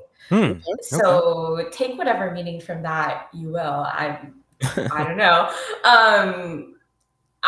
I'm not the person you should be talking to. You should be talking to my coworker Yanchi. She is the one who is caught up in just like some really crazy FOIA battles trying to get emails. She was given a price tag of like $44,000 or something to get some emails. Just like the most.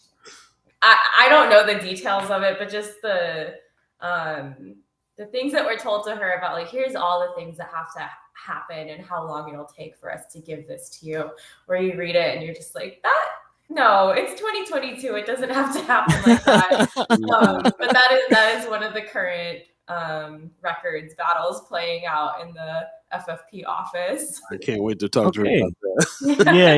We have to get some insight on that one, but appreciate you for that heads up. I so far have I've had like a couple things be denied by corrections, and it's really just like that puzzle of trying to figure out, okay, what is the perfect way to ask for something that you like have to give it to me. But nothing super major on my front so far. Okay. We're gonna keep. I want you to keep us posted on some of that. Now we'll definitely check in with your colleague on that. Carol Blood for Governor is in the chat right now. Appreciate you. She said it's true, talking about what Paul Philman says. She was a guard in prisons and has unique insights. Definitely want to talk to her. I think you should do a deep dive on Senator Carol Blood. Put some respect on her name, so she can so you can get out of her what her wings recipe is, because that's wings in town, and we want to know what the recipe is. So important questions. The important questions we want to know. We want to know.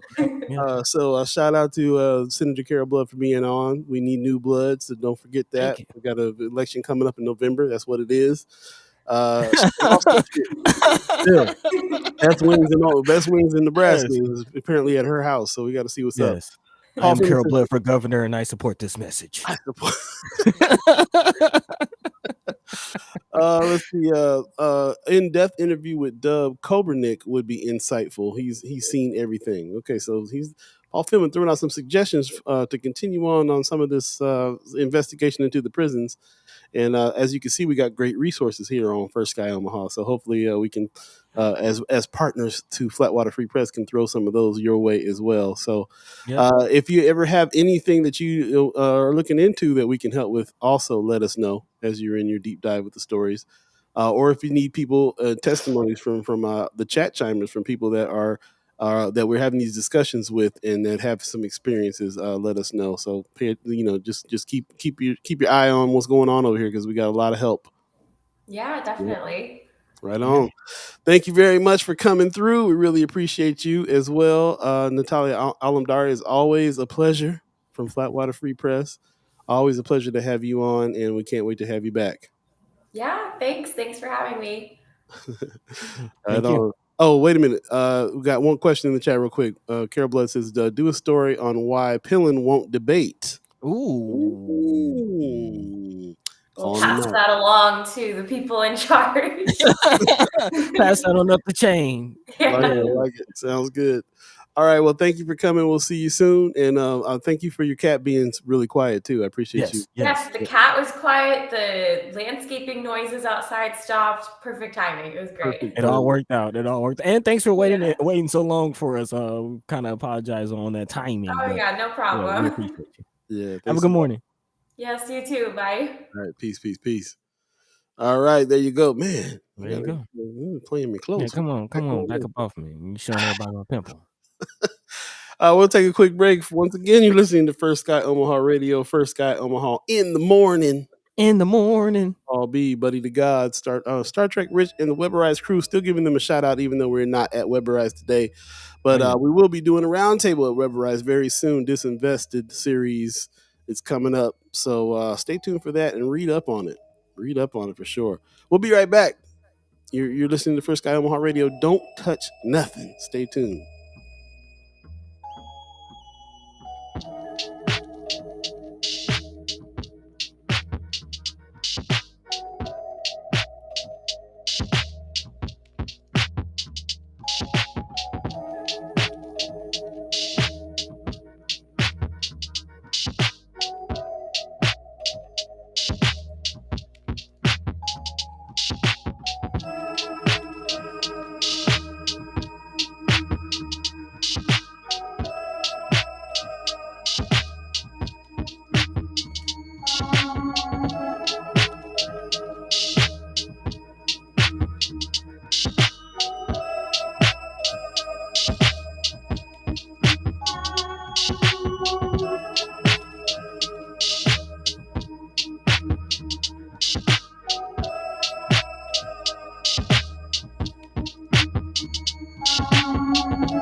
Welcome back. You're listening to First Sky Omaha Radio, First Sky Omaha in the morning.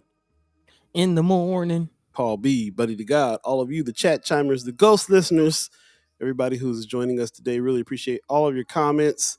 Appreciate all the guests that's coming through too, man. It's just really nice to hear from everybody again.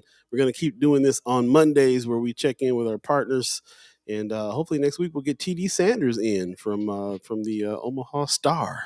So, yeah, looking forward to that. Also, Miles Davis is going to come through this next Monday as well and talk to us a little bit about what they got going on as far as how they are training these journalists, man. I can't believe a class is already completed with them. That was quick. But it's a beautiful thing to see them, hit the ground running. It really is. So shout out to Noy, shout out to Flatwater Free Press, the Reader, everybody involved in helping grow these citizen journalists, because that's what we're all about around here. This is First Sky Omaha Radio. This is the 4th season. Follow the money is the theme. If you're just joining us, we really appreciate everybody that's chimed in. Just want to make one more reminder for everybody. We're doing the meal train situation here for Miss Erica Felt and her son. Once again, I'll put that in the chat. Do us a favor, and I hope this is. Wait a minute, no, that's probably something that you sent me. Let me get the actual thing going on here. I'll put this in the chat for you to check out the meal train situation. So yeah.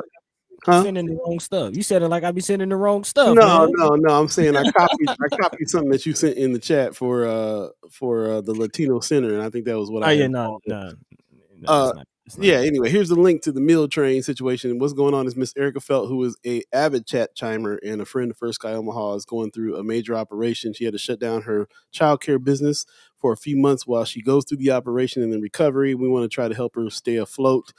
She's a single mom with a son, and this meal train site is kind of like a GoFundMe with food attached. So you can go to this site here. You can drop some loot in to help her pay the rent. You can also sign up on a calendar here for a day that you want to bring her food, or you want to have food sent to her as well.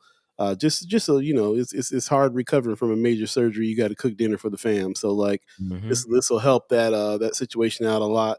And we are imploring all Chat Chimers and friends of First Sky Omaha to drop a couple bucks in so that we can help this situation out. Really appreciate that. Oh, Wanda Lewis is also giving her what is that, the Cash App as well too. Yes, so the Cash App is also in the chat.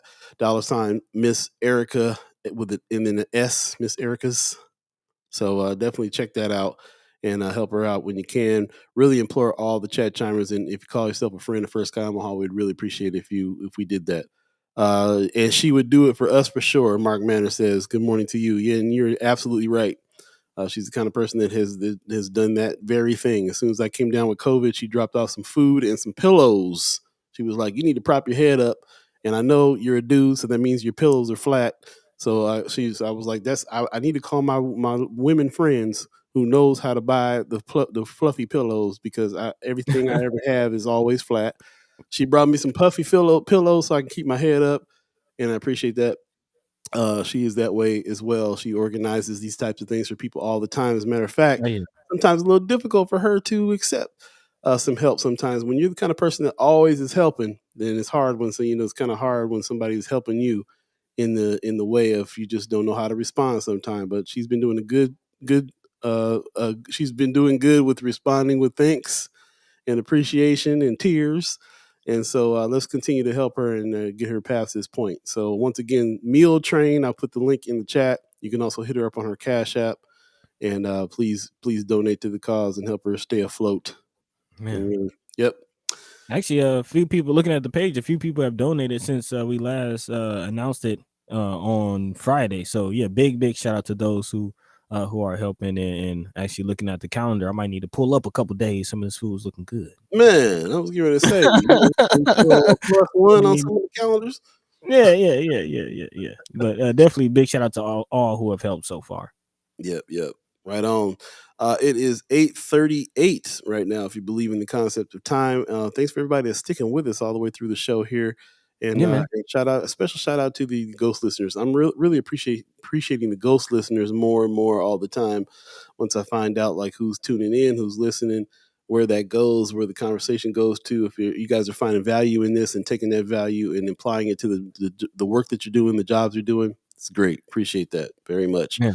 Mark Manor, you are in the chat now. I was going to ask somebody about what went down with the what is it called, the Outlander?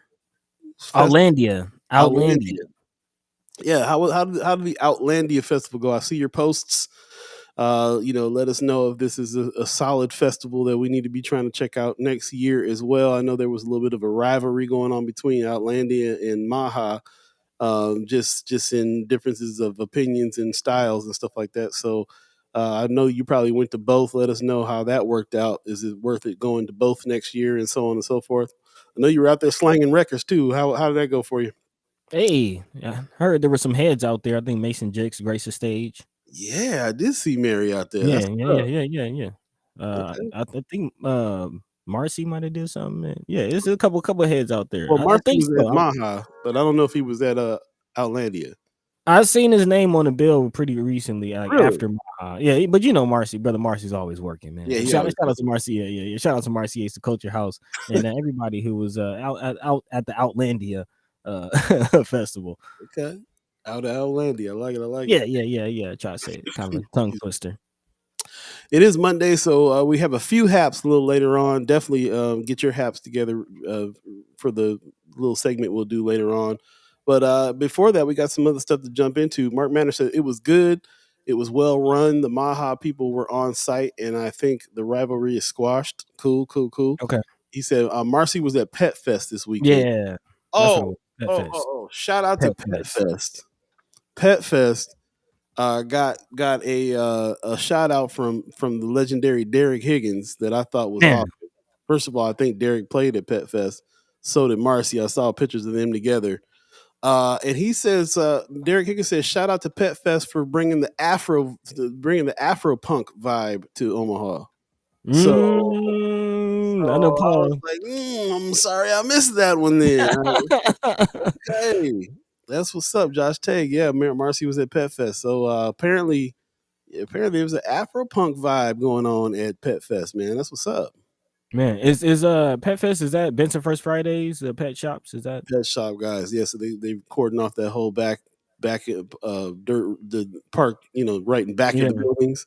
And I went down there for the first Benson First Fridays, where they had some music down there. They pretty much been having music there like every time, but this was a little bigger of a situation here. So man, if you haven't been to pet shops, definitely check them out, man. Not just live music, but they have a lot of dope art on the walls in that area as well. So if you want to support local art, local music, pet shops, check them out.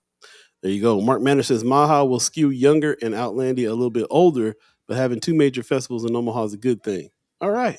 I trust the word of Mr. Mark Manor, Mr. Music Manor in Omaha, Nebraska. I appreciate that word from you.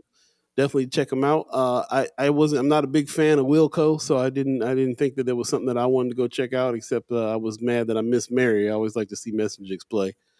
But definitely will look into it. If it's going to be a solid festival, then we'll definitely check it out.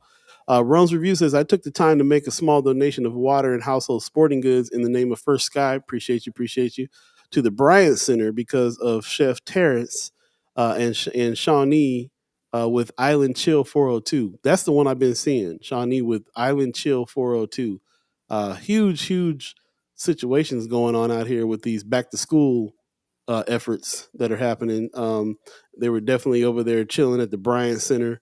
And then of course, you got Chef Terrence, you got from the 402 Breakfast Club situation. Yep. So yeah, man. So I appreciate you, Rome's Reviews, out there representing. Appreciate that, Mayor Sanchez.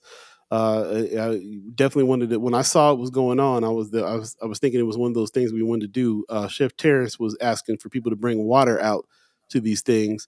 So I appreciate Mayor Sanchez doing that in the name of First Sky Omaha. Appreciate you representing. And it was very successful events going on. So I appreciate you. Somebody was out there checking that out. Anybody else in the chat went to any of these events on 24th, that the back to school stuff that was happening? Let us know. I'd like to know how that stuff went. Lots of activity going on out here right now, though, man. Man. And I'm here for it. I'm happy to see it. Love seeing it. Again, get out, support. But of course, be safe, be smart. But yeah, big shout out to everybody throwing these things. Seems like you're finding success. Absolutely. Right on, 8:43 right now. If you believe in the concept of time, buddy, what do we got up? Man, we got a few stories left, so let's try to run through these before we get to our haps to wrap the show up. Really quickly, though, just want to give a big shout out again to Bridget Fogarty and Natalia Alamdari for coming through and chilling with us. So yes, thank you. But yeah, man, before we get out of here, kind of a haps letting the people know about what's going down tomorrow. This is your opportunity to let your voices be heard and let your mind be free, and let the Omaha City Council know what you think about their proposed charter changes. The public hearing will be going down tomorrow. That is Tuesday. Omaha residents will have a chance to weigh in on multiple significant city proposals this week, with public hearings on both the 2023 budget and changes to the city charter. So again, not just the city charter, but also budget changes, which I do believe the mayor has proposed some changes to the city budget recently. So again, this is your opportunity to weigh in on those options. The hearing will go down at 6:30 p.m. tomorrow. Again, that's 6:30 p.m. tomorrow. So hopefully more of you will be out of work by that time and actually available to come. Usually the city council meetings are pretty early in the day. But again, it will be going down 630, 1819 Farnham Street. Again, that's 1819 Farnham Street in the legislative chambers of the city county building. Excuse me, and there will be 10 proposals. Yo, your mic is fading. While you fix that real quick, Wanda Lewis says, I seen Senator Terrell McKinney and Willie Hamilton on TV at the Bryant Center. Yeah, I saw them out there. That's where I got my information, was from Senator Terrell McKinney on those back to school things. For sure. Put some respect on his name. Put some respect on his name. There you go. You're back. All right. Yeah, sorry about that. But again, there are 10 different proposals going forward for city council consideration tomorrow.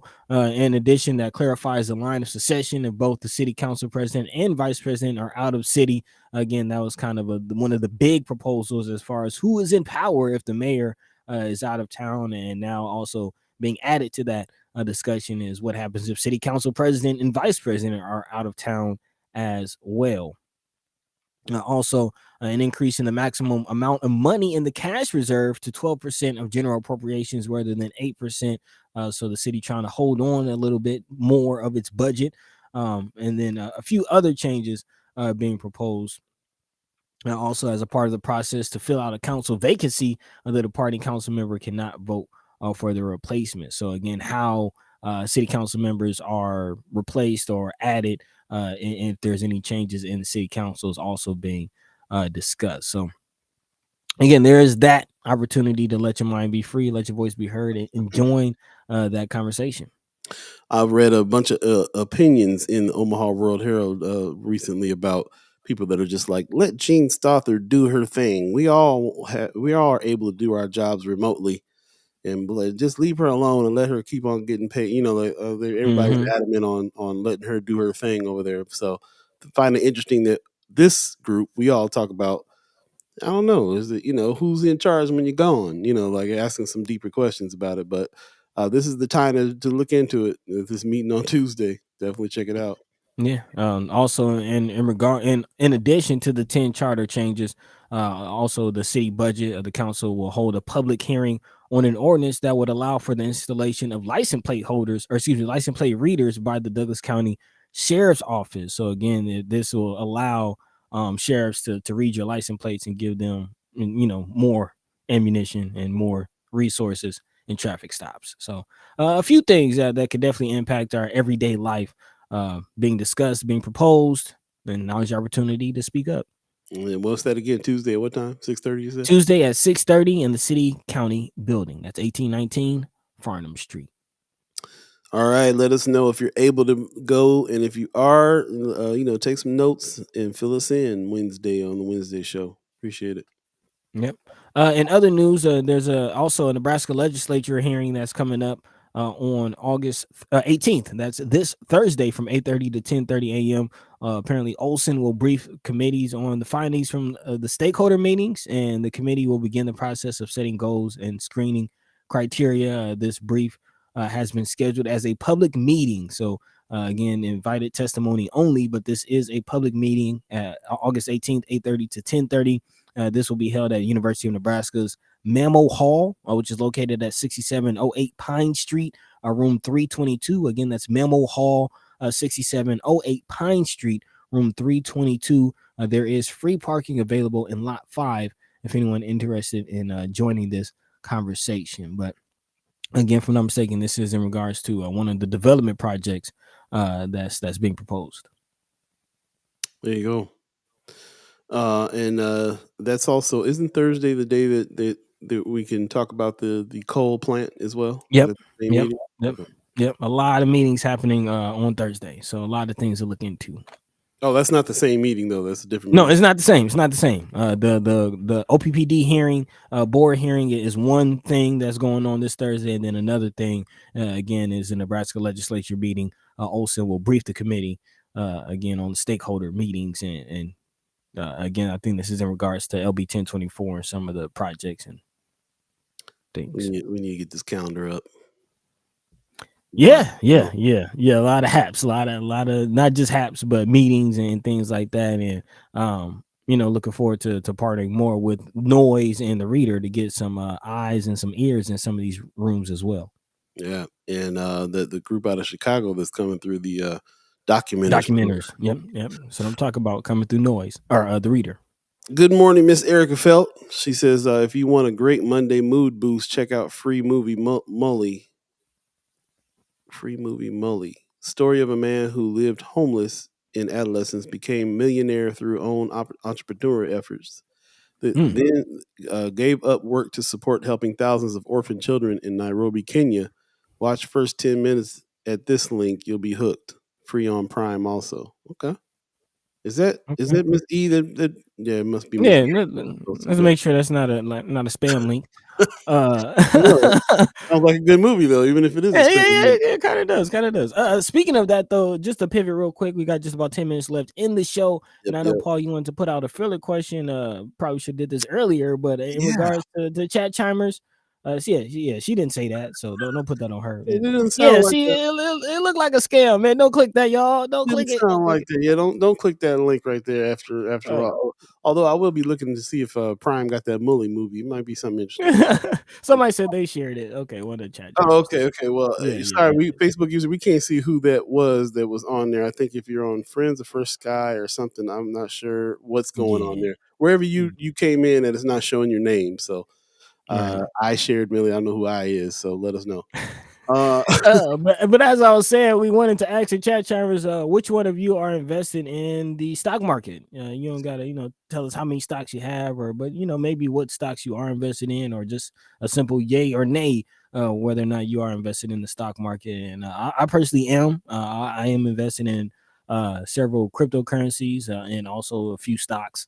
AMC is a good stock if you're anyone interested in that. Your Ethereum is skyrocketing right now. By the way, yeah. Don't invest in Doge though. I lost some money. Okay, so Paul Philman is the one who shared the Mully. Okay. So we're not spammed yet on this, which is I'm glad. I wanted to put that question out there. If anybody that is, this is season 4, Follow the Money, and part of what we want to do is some financial education, because that's what we're doing personally, going through it now, trying to learn some things, and we want to all talk about some of these things and bring everybody along. And I know that now, whenever it is that I have anything I'm wondering about, I'll bring it up to the chat in the shows, and there's always people in the chat that are. Doggone experts with most of this, a lot of this stuff. So that's what's up. Mm-hmm.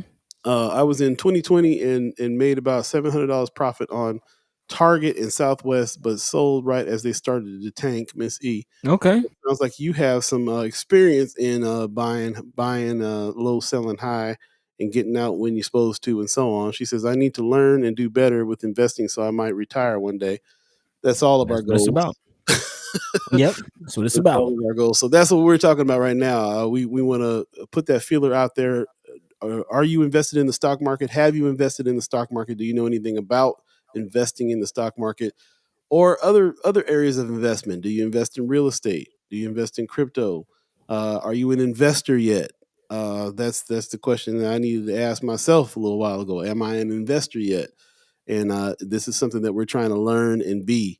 And go and not just passively do this, but get to the point where we can invest and be investors in order to retire, and also to spur the economy in the areas that we live as well.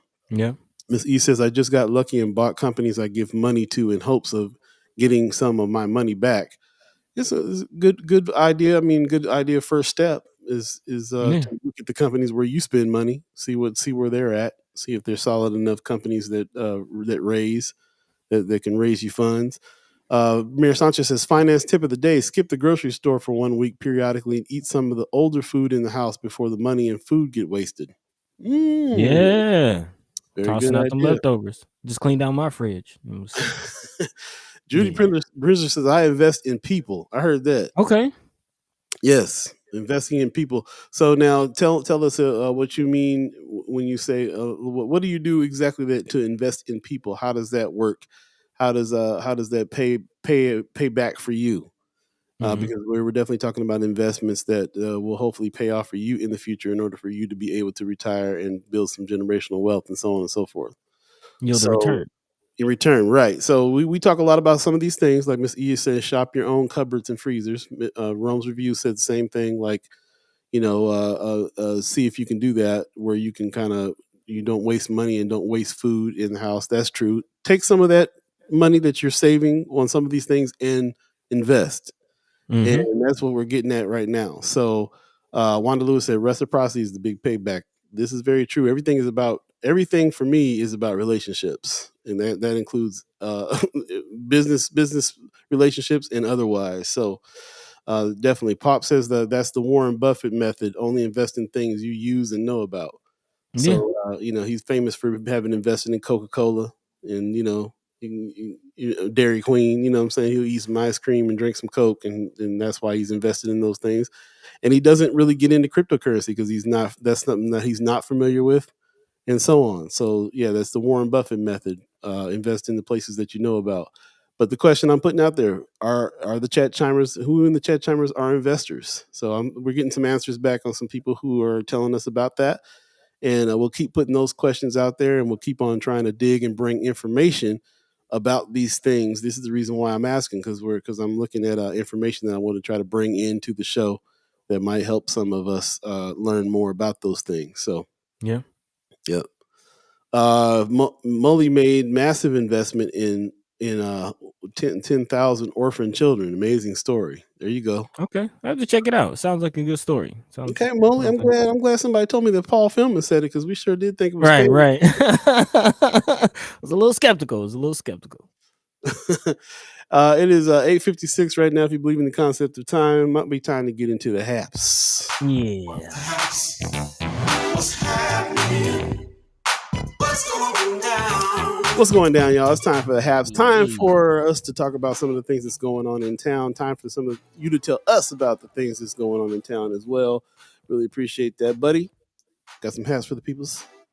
Man, we are 2 weeks away from the Wiz Costume Jam. Ooh. 2 weeks away. Time is clicking away. Time is ticking. Go ahead and get your costumes ready. Again, big shout out to Jade and the whole house of Afros, Capes, and Curls teaming up with us here at First Sky Omaha to present the Wiz Costume Jam.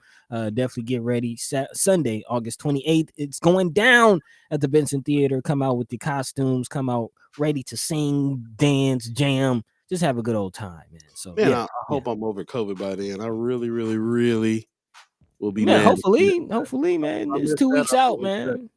Speaking of something that's coming up even before then, American Son is happening over at Benson Theater, directed by Kathy Tyree. You got to come check this out. Yes, Rome's Reviews asking, are we doing ticket giveaways? We absolutely are. All you got to do is hit me up on the direct message on the DM, and we will absolutely give you free tickets to go to this. I was really hoping that we can get a group together. This starts this week. This Thursday it starts. That's opening night. It's Thursday. Excuse me. It'll run Thursday, Friday, Saturday, Sunday, and then it'll run next week, Thursday, Friday, Saturday. So those are the dates for this. Definitely check it out. American Son by Christopher Demos Brown, directed by Kathy Tyree. Hit me up, and maybe we can get a First Sky Omaha group going together. But I definitely have tickets for everybody that wants to hit me up on the DMs on that. So definitely do that. That's what I'm saying. Let's go as a group. She says I went and get a ticket, but I have to pick a seat. You got to pick a seat, but you if you can go as a group, then go as a group. At least what we can do is go on the same day. So let's try to organize that. I'm sorry that I'm still down with COVID. I don't even know if I'm going to make opening day or any of that, but I do still want to help organize this so everybody can do that. Good morning from Zane. How you doing, buddy? Good morning to you as well. The dude.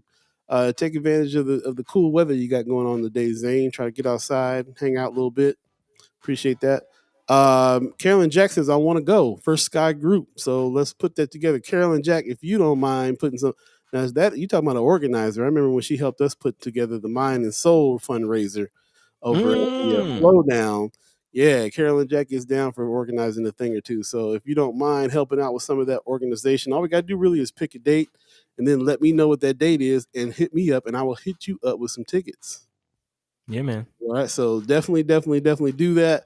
So let me know. I'll keep on putting it out there, and I will put that out there in the chat in the Friends of First Sky Omaha group page as well. So please, let's get busy with that.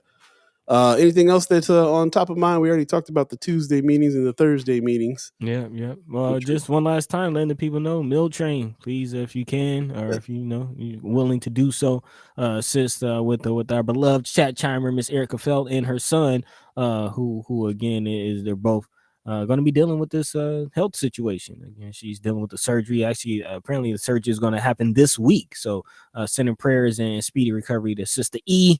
And as always, man, we love and appreciate all the chat chimers, all the ghost listeners, everyone tuned in, all the first time listeners, all the last time listeners. We appreciate everyone for experiencing this conversation with us, because that's what it is, man. It's an ongoing conversation. Tell a friend and tell a friend. Go ahead and share that link, tell them where to find us for Sky Omaha.